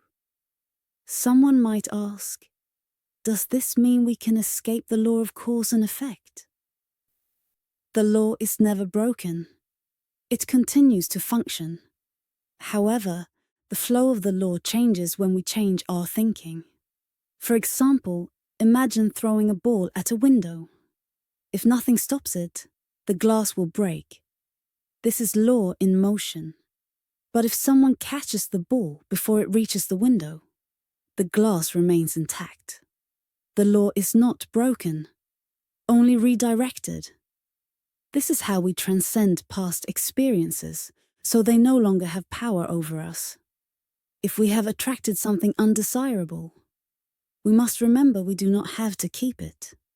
At the time, it may have been the best we knew, and in that sense, it served its purpose. But now we know more, and we can do better. Since the law never changes, we can drop the unwanted thing from our thought, forgive ourselves, and begin again. We must never dwell on the past. Let it go completely. Every experience is a lesson, teaching us to align our thoughts with the fundamental purpose of the infinite, the expression of perfection. To fear the law is to paralyze our progress. More and more, we come to realize that a great cosmic plan is unfolding, and our role is simply to align with it, so that we may experience a greater degree of life. When we surrender our thinking to higher purposes, we are blessed accordingly. For we are working in harmony with the Infinite, who knew the end from the beginning. We must never forget that each of us is given the individual right to use the law, and that we cannot escape using it. We can only use it wisely or unwisely. Let us move forward with the absolute certainty that a greater power is working through us. Let us know that all law is a law of good. Let us trust that we have planted the seed of our thought in the absolute mind, and therefore we can walk forward rejoicing in the divine privilege of co-creating with the Infinite. There are many people who are constantly unhappy because they feel misunderstood. They struggle to use the law of attraction in a positive way and continue to draw unwanted experiences into their lives. The problem is that beneath their conscious efforts to think positively, there is an undercurrent of thought that neutralizes or cancels out the good they are trying to manifest. This conflict within the mind weakens their ability to attract what they truly desire. These individuals are often very sensitive. Sensitivity, when controlled, is one of the most powerful creative forces. But when left unchecked, it becomes destructive and chaotic. To change this, they must first understand the law and see how it works. Then they must train themselves to overcome negative sensitivity. They must realize that everyone in the world is a friend, and prove this by never speaking unkindly about anyone or to anyone. Within their own mind, they must see all people as perfect beings made in the divine image. By seeing only good in others, they will in time begin to experience the same in return. By holding this as a law in their lives, they will eliminate all negative thoughts that attract misunderstanding, pain, and rejection. Then, with the power of their controlled sensitivity, they will realize that life is theirs to shape as they please. The only requirement is that as they sow, so shall they reap. Anything unlike good is temporary, but anything that embodies good is eternal, like God Himself. We free ourselves through the same law by which we were first bound. When we fully understand this, we will stop unconsciously working against ourselves and begin to move in harmony with the Infinite. The ordinary person often unknowingly sabotages their own prosperity without realizing it. They affirm their good and try to align with it, which is the right approach. But then, they continue to focus on the lack or limitation in others, which is wrong and creates confusion. We cannot affirm a principle and then deny it in the same breath. We must become what we desire, and we will never achieve that if we persist in seeing what we do not want, no matter where we see it. If we believe that abundance and success are possible for ourselves, then we must believe the same for every person. One of the essential laws of attainment is universal love. Seeing all people as the true sons of God, one with the infinite mind. This is not just a sentimental idea, it is a fundamental law of life. If we oppose this law, we work against the very force that brought us into being. It is true that by sheer mental effort, a person may force wealth or success into their life. They may hold on to it for a while, using only their willpower. But we seek something greater than simply forcing things to appear. We want prosperity, success, and abundance to naturally gravitate toward us because we are working in harmony with the same law that God uses. When we attain this state of mind, whatever we attract will never be lost, because it will be as eternal as the law of God itself. It is deeply comforting to know that we do not have to struggle or force things to happen. The law of divine love is all that we will ever need. Instead of overworking our mind and body, we can simply be still and know that we are one with the all-in-all. In this state of trust, everything we desire flows to us effortlessly and permanently. How can we enter into the fullness of life if, at the same time, we are believing for ourselves while judging others? Does this not obstruct our vision and distort our own nature? We must learn to see only the good and allow nothing else to enter our minds. Universal love, love for all people and all things, is nothing more than returning love to its source. God creates everything in love and holds all things in divine care. The sun shines on all alike. Shall we separate and divide where God has united? When we judge others, we are actually dividing ourselves. And eventually, the law of absolute justice, which gives to each person exactly what they send out, will balance the account. Then we will be forced to suffer the consequences of our own mistaken thinking. God does not send this suffering upon us. We bring it upon ourselves. Even if we were to think only from a selfish point of view, we would still realize that loving all things is the only way to draw good into our lives. We can only receive what we are able to attract through the channel of love. We must watch our thoughts carefully. If we harbor resentment against anyone, we must release it immediately. This is the only safe and sure way to live. Did not Jesus, at the greatest moment of sacrifice, pray for forgiveness for those who wronged him? Can we imagine a better way? If we do not yet love all people, then we must learn how to do so.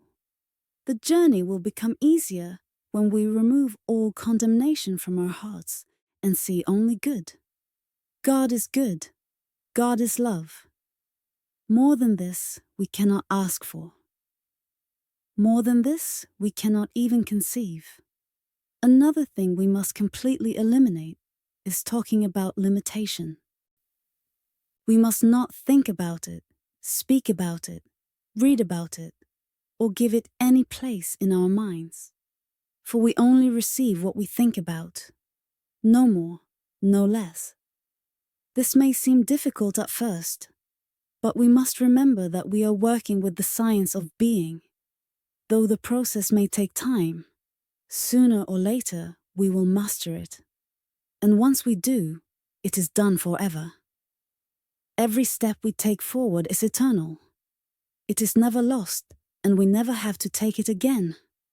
We are not just building for today or for this year. We are building for all time and eternity. So we will construct a more perfect and expansive life, guided by supreme wisdom and the unfailing power of the Spirit. And we will do unto others as we would have them do unto us. There is no other way. The wise will listen, observe, and learn, and they will follow what they know to be the only path that aligns with divine will and purpose. Then, all will see and know that God is good, and in Him there is no evil. We do not need to experience any special emotion or psychic sensation to work with the law. We do not need to feel thrills or wait for some mystical sign. While it is true that we may sometimes feel these things, we must remember that we are dealing with law.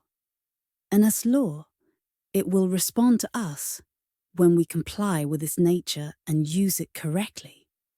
What we are doing is simply making a statement into mind.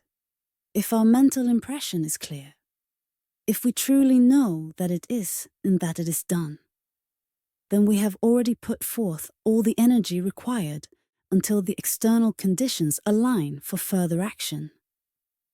Many people say, "I wish I could feel something when I give a treatment." This is a mistake, an attempt to make something spiritual into a physical experience. What we need to feel is absolute trust. That since God is all and God is good, He wants only good for us. Knowing this, we should take what is already prepared for us. Our attitude toward God should always be one of gratitude. When we begin to see proof of this truth working in our lives, we will naturally maintain this attitude. We must know with certainty that we are dealing with an unchanging law. All we have to do is affirm our truth with conviction and then wait for it to manifest in the outer world. Then, when the time for action comes, we must follow the guidance that naturally arises within us, for this is God's thought working through us. More and more, we will find ourselves led out of difficulty and into freedom, which is our divine birthright. Move forward, focusing only on what is desired, never on what is not wanted. Victory always belongs to the side where the majority of our thoughts rest, in absolute acceptance of the good we claim. Some people are naturally able to visualize everything they think about, and many believe that without this ability, it is impossible to manifest their desires. This is not true. While a certain amount of vision is helpful, we must remember that we are dealing with a power that functions like fertile soil. It will produce whatever is planted, regardless of whether we have seen it before. The seed is our thought, and the mind is the soil. We are always planting and harvesting, whether we realize it or not. The key is to plant only the seeds we want to grow. This is not difficult to understand. We cannot think poverty while at the same time expecting prosperity. If someone enjoys visualizing, they should do so. If they see themselves in full possession of their desire and know they are receiving it, they will manifest it. But if a person does not visualize, that is not a problem. Let them simply state their desire, believe completely that they have received it, and the result will be the same. The important thing to remember is that we are always dealing with law. This is the only way that anything comes into existence. There is no need to argue or doubt. If someone argues about this truth, it means they have not yet fully accepted it. Otherwise, they would not argue. Be fully convinced, then rest in peace, knowing that the law is already at work. Does demonstration take place in the patient, the practitioner, or the mind of God? Let us examine this. We are all in the mind of God, so the demonstration must take place there. But the patient is also in the mind of God. Otherwise, there would be two minds, which is impossible. So, the demonstration must also take place in the mind of the patient. But that too is the mind of God. So, what does it matter where it takes place? We do not need to send our thoughts anywhere because mind is always present. It never leaves us. All we need to do is to know within ourselves. And when we are completely convinced, the demonstration is made. As for the practitioner, their only task is to convince themselves. Their work begins and ends there. There is a power greater than us that will take care of the rest. Is this not the highest form of faith? Of course it is. The more faith we have, the easier it becomes, and the faster we will receive answers to our prayers. Even a simple, childlike faith will produce results. However, knowing how the law works should deepen our faith even more. With understanding, our faith should grow so strong that we never doubt. Each victory strengthens us, until one day we no longer say, "I hope," or "I believe." We simply say, "I know." The first step in giving a treatment is to absolutely believe that you can. Believe that your word goes forth into a real, creative power. A power that immediately receives it and begins to act upon it. Feel with certainty that all things are possible to this power. It knows nothing but its own ability to create. It receives the impress of your thought and acts upon it without question. For this reason, it is never safe to treat for anything you do not truly desire. What you ask for another, you must first be willing to receive for yourself. So, believe that your word is acted upon by an almighty power. Feel this great reality working through all things. Speak into it and declare exactly what you desire, never doubting for a moment that it will be fulfilled as directed. All a practitioner has to do is convince themselves, know, and believe, and whatever they declare will come into being. One of the most important steps is to be definite. You must have a clear mental image of what you desire. Know exactly what you want. This mental likeness, this absolute acceptance that it already is, must never be overlooked. Without it, nothing will manifest. So we sit down in complete peace, at peace with the world, at peace with ourselves. We remind ourselves that we are dealing with something real, something that cannot fail. We form a clear image of our desire. We then rest in this realization, allowing the universal creative power to take it up and act upon it. We have spoken our word. We have believed. We have believed that we have already received. Never again will we contradict the fact that we have stated. The person who can do this with certainty and consistency is guaranteed results. The inner man is always in direct connection with the infinite understanding. We are completely immersed in a living intelligence, surrounded by a power that knows all things. In this presence, we live, move, and have our being. If our outer minds were never disturbed, we would constantly receive wisdom from this infinite source of knowledge. We would be guided by it and never make mistakes. Our minds would be like the smooth surface of a lake, undisturbed by winds or storms. But for most of us, this is not the case. We become confused by the outer world, and our minds are thrown into turmoil. The once clear and transparent surface of our mind becomes distorted. As a result, we lose our vision, our sense of guidance fades, and we make mistakes because we do not see clearly. The development of understanding is the process of learning to draw from infinite wisdom. We can never do this while we are confused, anxious, or uncertain. The first step in gaining greater understanding is to be still and listen to the inner voice. We must withdraw for a few moments into the silence of the soul, where we take what we already know and allow a greater intelligence to expand it. Here we hold in mind the pattern of our thought, the thing we are working on, and ask for new insight. We place it in the divine light, fully believing that we are being guided. We affirm that supreme intelligence and absolute power are acting upon our thought and bringing it to pass. We trust that we are now being guided, and we will not make mistakes.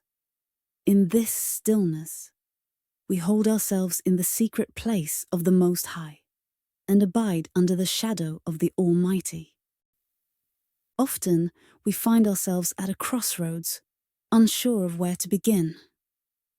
We don't know what we want to do, and we see no clear starting point. When we are in this position, uncertain and lost, this is the moment when we must be still and listen. This is when we must trust that the same power that created everything will also guide us to the right path. Without this higher power, we are left to struggle on our own, and failure becomes almost certain. How often do people in the business world find themselves in this exact situation? They know something must change, but they don't know how to proceed. They need an idea, a way forward. This is where we must step back and recognize that the same intelligence that designed the universe can also bring forth the right idea for our success. It knows how to begin. It cannot fail. We long to connect with this unfailing power, to draw from it the inspiration and direction we need. We must realize that there is something greater than us that wants to respond, something that desires to make itself known in our lives. In this awareness, we must wait patiently, in faith, for the idea to come. It may not arrive immediately, but if we remain steadfast and open, it will come. I once knew a businessman whose company had always been successful, but at that moment, something had changed, and they were steadily losing ground. For a year, things had been getting worse, and failure seemed inevitable. He became interested in the idea that a person could draw inspiration from the infinite and apply it in the physical world. He told his partners that he wanted to take a few days away, and that when he returned, he would have a plan that would restore the business. They laughed at him, as people often do when they don't understand something. But since they had no better option, they agreed. He went home and spent 3 days in deep thought, affirming that divine wisdom was guiding him, that he was being led by absolute intelligence. During this time, a complete plan took shape in his mind. Every detail, every step necessary to turn the business around. When he returned, he presented his plan to his partners. Again, they laughed, telling him that his idea was impossible, that business couldn't be done that way. But knowing they were out of options, they allowed him to move forward. He put his plan into action, following every leading that had come to him during those 3 days. Within a year, he took the failing company to a level of success beyond anything they had ever known before. He had proven the law and became so skilled at using it that he left his business behind to devote his life to teaching others how to do the same. What this man did, anyone can do, if they follow the same process and refuse to let discouragement stop them. There is a power that waits for us to recognize it, a power ready to flow into our thoughts and guide us with unerring precision. When we lean on the infinite, we will always find the right way forward. Life is vast, filled with limitless possibilities. We must be willing to wait and listen, then move forward in faith, knowing that we are being guided toward a greater, more perfect expression of life. When we feel that we are being led in the right direction, when that inner voice tells us we are on the right path, we must follow it without hesitation, no matter what circumstances may appear to say. There is something beyond our own intellect at work within us, something greater than human logic, and we must not contradict it. At times, this guidance may lead us to take actions that seem to go against common experience or the accepted beliefs of society. But this should not concern us. Every great discovery, every breakthrough, every advancement has been made by someone who dared to step beyond what the world believed to be possible. Great men and women are those who catch a vision and then devote themselves to making it a reality. They do not waver. They do not doubt. They stay focused with calm determination and refuse to give up until the work is accomplished. The journey may require patience and an immense amount of faith, but the outcome is as certain as the existence of the supreme intelligence itself. We must never hesitate to trust our inner guidance. We must never fear that it is leading us astray. We are surrounded by an infinite intelligence. It is pressing against the doors of our thought, waiting to be recognized, waiting to express itself through us. Our responsibility is to remain open, to listen, and to allow ourselves to be guided into ever greater truths. We are all immersed in mind, and whatever we think into it is taken up and acted upon. This means that our thoughts shape our reality. We cannot think one way today, and then change our mind tomorrow, and still expect to see the desired results. We must be clear and consistent in our thinking, sending out only the thoughts we wish to see manifested in our lives. One important truth to remember is that unless we are working with people who think as we do, it is better to work alone. A single stream of thought, even if not very powerful, will accomplish more than multiple conflicting thoughts working against each other.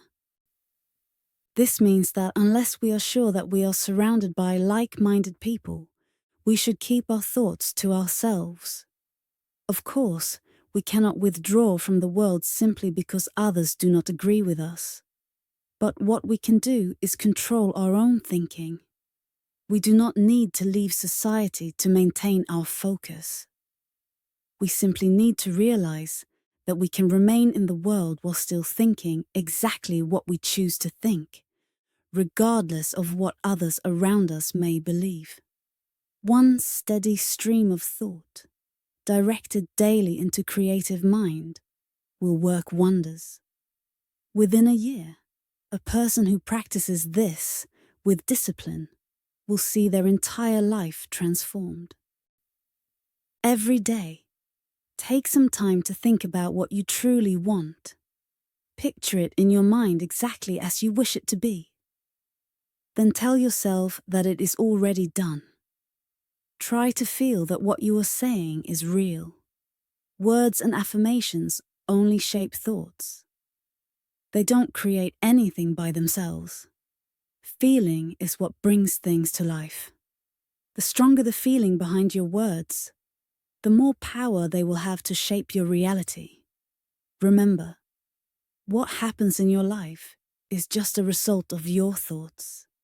It must follow what you think. It has no choice. This is how everything comes into existence. It helps to realize that a powerful flow of thought and energy is always moving through you. This energy is constantly being sent into the universe, where it is picked up and acted upon. Your job is to keep your thoughts focused on what you want and be ready to take action when the time comes. Your actions should never be based on doubt or fear. Always act with confidence, knowing that this power cannot fail. You might sometimes struggle to see results, but the power itself is unlimited and always working. Once you set a thought in motion, it will keep going until it brings what you desire into reality. Try to feel this truth deep inside. Let it fill you with joy, knowing that you have the ability to use this incredible power. Keep your mind clear, and don't stress about how things appear on the surface. Let go of worrying about outside circumstances. True creation happens within your mind first. Right now, the process of creation is working in your favor, bringing something new into your life. Believe in this like never before. Know that it is real. Feel that it is the only true force at work. There is no other way to receive what you want. Even if others don't believe in this and laugh at you, it doesn't matter. The real victory belongs to the one who stays the course. You know what you believe, and that is all that matters. You can't stay in the same place when it comes to your thinking. You're either growing or you're falling back. You can only attract what you already have a mental picture of. So, if you want bigger things in life, you have to think bigger first. Expanding your mind is so important that it can't be talked about enough. Most people only go so far, then stop. They hit a wall, unable to break past a certain level. Whether in business, money, or success, they do just enough, but never more? Why is it that some people make the same amount every year, never earning more? Why do so many stay at the same level in life? Nothing happens by accident. Everything follows a law. When you study the mind, you see why things happen. The person who never moves beyond a certain point is following a law. Whether they know it or not, the moment they allow themselves to think bigger, their reality starts to expand. But when they stop thinking bigger, they stop growing. If they kept pushing their thoughts, kept imagining more, they would see their results grow. Why do people stop thinking bigger? One reason is a lack of imagination. They can't see anything greater than what they already have. Another limiting thought is, this is as far as anyone can go in my field. The moment they think that, they put a cap on their own success. Someone else might say, I'm too old to do bigger things. And just like that, they stop growing. Another person says, there's too much competition. And that becomes their stopping point. But all of this is unnecessary once you understand that life follows thought. First comes the thought, then comes the result. There is no reason to stop growing, no matter your age or situation. If life is shaped by thought, then you can always think bigger. Even if you're already doing well, you should still be thinking of something greater. No matter how active or successful you are, there is always another level to reach. Always stretch your vision, even if it's just a little beyond where you are now. If you make this a habit, you will keep growing year after year.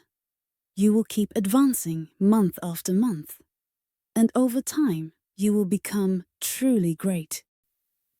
The universe has no limits. So why should you? If the infinite has no stopping point, then neither should you. Every day, train yourself to expand your thinking. If you have 50 customers today, believe you can have 60. When you reach 60, start seeing 70. Never stop. The mind has no limits, unless you create them. So let go of every doubt, every small thought. Drop anything that holds you back. See more coming to you than ever before. Believe that the universe is already making this happen for you. Then go about your life with confidence. Never focus on limits. Never dwell on what you can't do. And most importantly, never talk about limitation to anyone. This is the only way to expand your thinking. There is no other way. The person with the biggest vision is always the one who does the biggest things in life. So think of the biggest thing you can imagine and claim it as yours. See it in your mind. Hold on to it as something already done. And you will prove to yourself that life has no limits. There is no reason to ever stop growing. This doesn't mean being greedy, hoarding more and more just to hold on to it. Instead, our minds should expand so much that we naturally attract more, even as we continue to give. In fact, the whole purpose of having anything is to share from what we have. No matter how big our success, we should always expect more. Even when it feels like we've reached the peak, like life has given us all we can handle. That moment should only be the beginning of something even greater. No matter how big the vision in your mind, make it bigger. People stop growing because they stop growing in their minds. They reach a certain level, do something big, and then believe that's where it ends. But we must watch ourselves for signs of slowing down. The universe never stops moving. Everything is built on a limitless foundation, powered by an endless source, coming from an infinite ocean of unexpressed life. We speak into this infinite life, and in return, it gives us whatever we put into it. Life is boundless. The only thing that limits us is our own inability to imagine more. We should constantly pull from this limitless source, never stopping, never settling. We can only receive from the infinite as much as we first believe is possible. Many people fail because they think just saying what they want is enough to make it happen.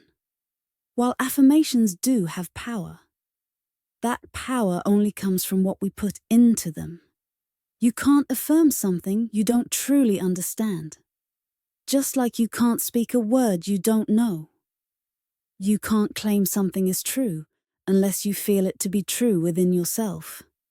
It doesn't matter if you've read or heard that something is true.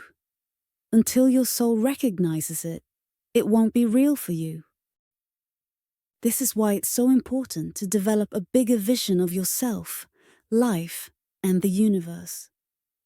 You must expand your thinking and grow from the inside out.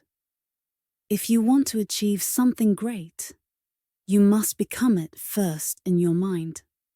That takes time, but you should be willing to invest whatever time is necessary for your own growth.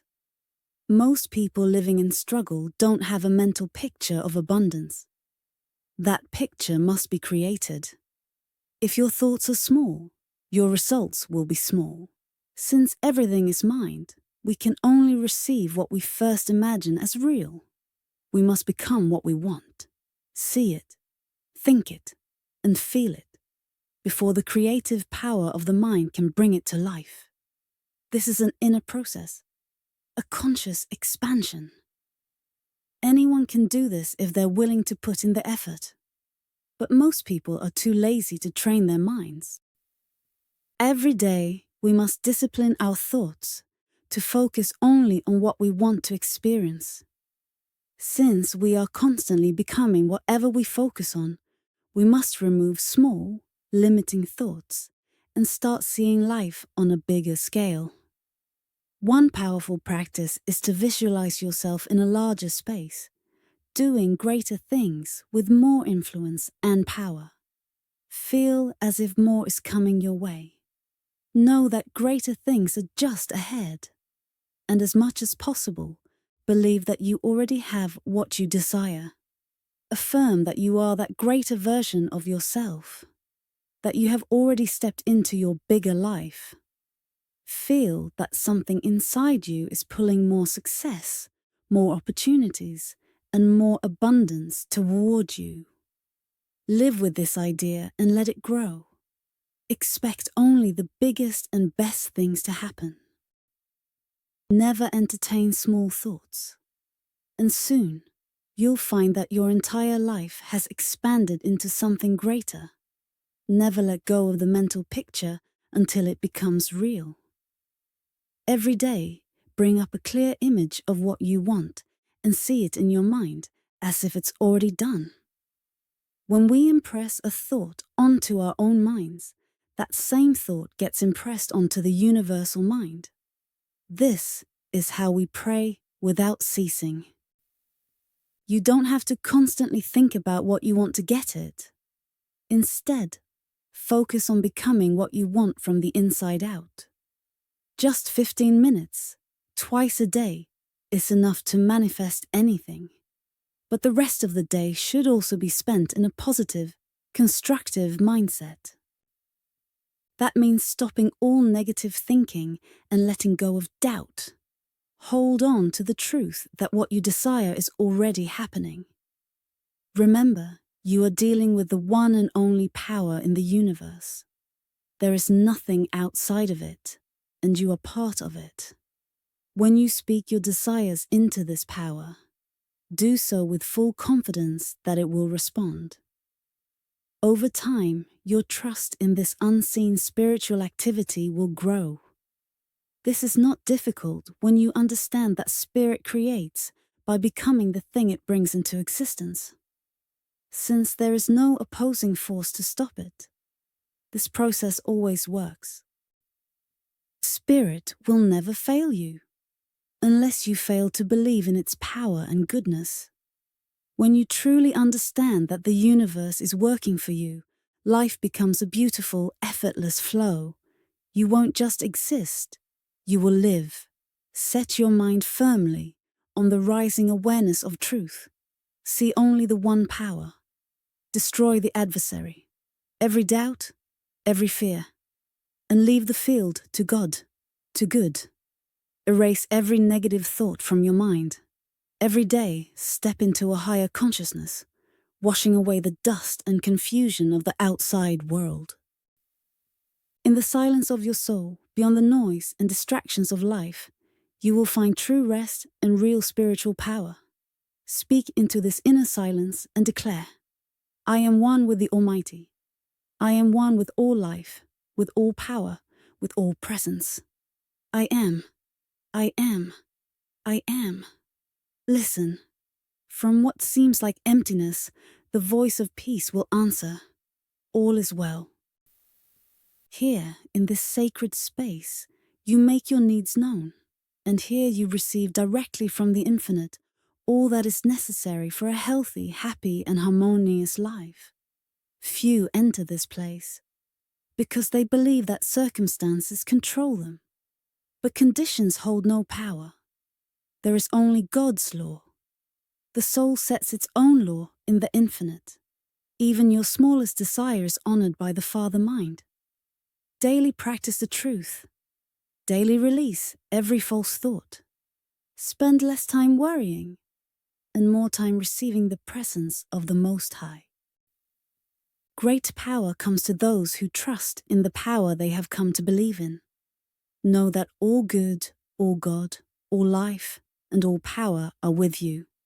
Never say, I fear. Instead, declare, I trust, because I know in whom I have believed. If you are running a mail order business and sending out cards across the country, take a moment to focus. Hold the cards in your hands, or simply bring them to mind, and speak into the one mind. Declare with confidence that each card will accomplish exactly what it is meant to do. Know that every word written on those cards is truth, filled with conviction and power. See each one reaching the right place, being received with joy, and read with interest. Affirm that this is already happening. Feel the truth of it. Mentally declare that every single card will land where it is needed most, bringing benefit and value to the receiver. Recognize that the Spirit watches over each card, guiding it to its perfect destination.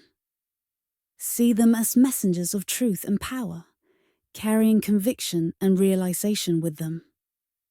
Understand that the moment you speak this word, mind takes it up and begins to act upon it. Your role in the creative process is clear. Know that this is true. Do all you can, without rush, without worry. Trust completely in the Spirit to do the rest. The one who sees this most clearly and believes it most fully will manifest the greatest results.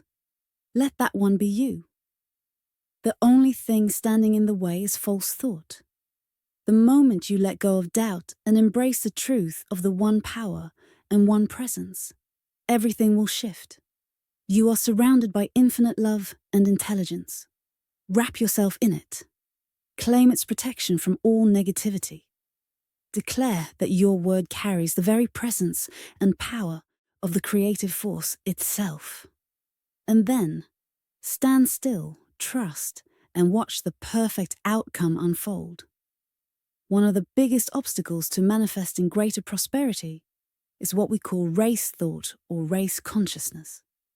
This is the collective mindset of humanity, the sum of all beliefs that have ever been held. We are surrounded by it, and if we are receptive to it, it can control us. All thought moves in the direction of least resistance. When we become fearful or doubtful, we open ourselves to negative influences, and those thoughts manifest as negative conditions. That is why we must be sure of ourselves. We must be positive, not aggressive, but steady and unwavering in our confidence. Negative people are always attracting negative experiences. They fall into trouble easily because their thinking aligns with limitation and struggle. On the other hand, those who are positive naturally attract success. They move through life with ease, drawing the best opportunities to them. Few people understand that thought is reality, that thoughts shape the conditions of our lives. Once we grasp this, we will become more careful with our thinking. We won't allow ideas into our minds that we wouldn't want to see materialized. We can protect our minds by affirming that no negative thought has the power to enter. Each day, we should declare that no limiting belief from race consciousness can affect us. That spirit surrounds us, shielding us from fear and restriction. Let us clothe ourselves in the certainty that all power is ours and that nothing else can take hold. Let us fill our homes and workplaces with strong, positive energy. Others will feel this energy, be drawn to it, and naturally align with the same abundance we attract. In this way, we will always be in the flow of the highest and best that life has to offer. If someone stays close to wisdom, they won't make big mistakes. Some people always seem to know the right thing to do and succeed because they avoid errors. We can all train ourselves to be guided by the higher wisdom of the universe. But first, we must believe that we can receive knowledge directly from its source. This happens when we sit quietly and trust that a higher power is leading us. We should feel that our thoughts are being influenced by this wisdom, even if we don't immediately receive clear guidance. We shouldn't lose hope. The process is happening, even if we can't see or feel it. Over time, our thoughts will shape into ideas. When an idea comes, we should trust it, even if it's different from what we expected. The first thoughts we receive are often the clearest and most direct, coming from the universe's wisdom. We should carefully develop and express them. When we sit in silence, we should affirm that the universal wisdom is guiding us, telling us what to do, say, or where to go. Trust this completely. It is one of the most important things we can do. Before starting anything new, we should be sure we have placed it in the hands of a higher power. Our job is simply to bring it to life through action. We will avoid mistakes when we learn to listen to the inner voice that never fails. By affirming in silence that intelligence is guiding us, we allow it to do so. If your business seems slow and customers are not coming, you may feel discouraged. In business, customers usually mean activity. But if you believe that universal principles work in all situations, big or small, you can create change. How can you see activity when none is visible? The answer is to look beyond what you see. If you focus only on the lack of customers, nothing will change. Instead, you must believe, visualize, and declare that your business is busy and thriving. Imagine it full of customers, knowing that your thoughts and words attract them. Don't stress or doubt. Just trust that you are working with the only true power that exists. This power will respond. When you declare your business is active, a greater force will bring it into reality. Avoid thoughts of limitation and speak with confidence. If you can clearly picture your business full of customers, combine this vision with faith, see it happening daily. Believe that you are being supported and guided. When we turn to the universe for help, it responds. Just as in the story of the prodigal son, where the father welcomed his lost son with open arms. Keep your mind open so that when opportunities arrive, you can receive them. Even the greatest power cannot force things upon you. You must accept them before you see results. If you believe, the Spirit of life will honor that belief. Hold onto your vision, even if circumstances seem against you.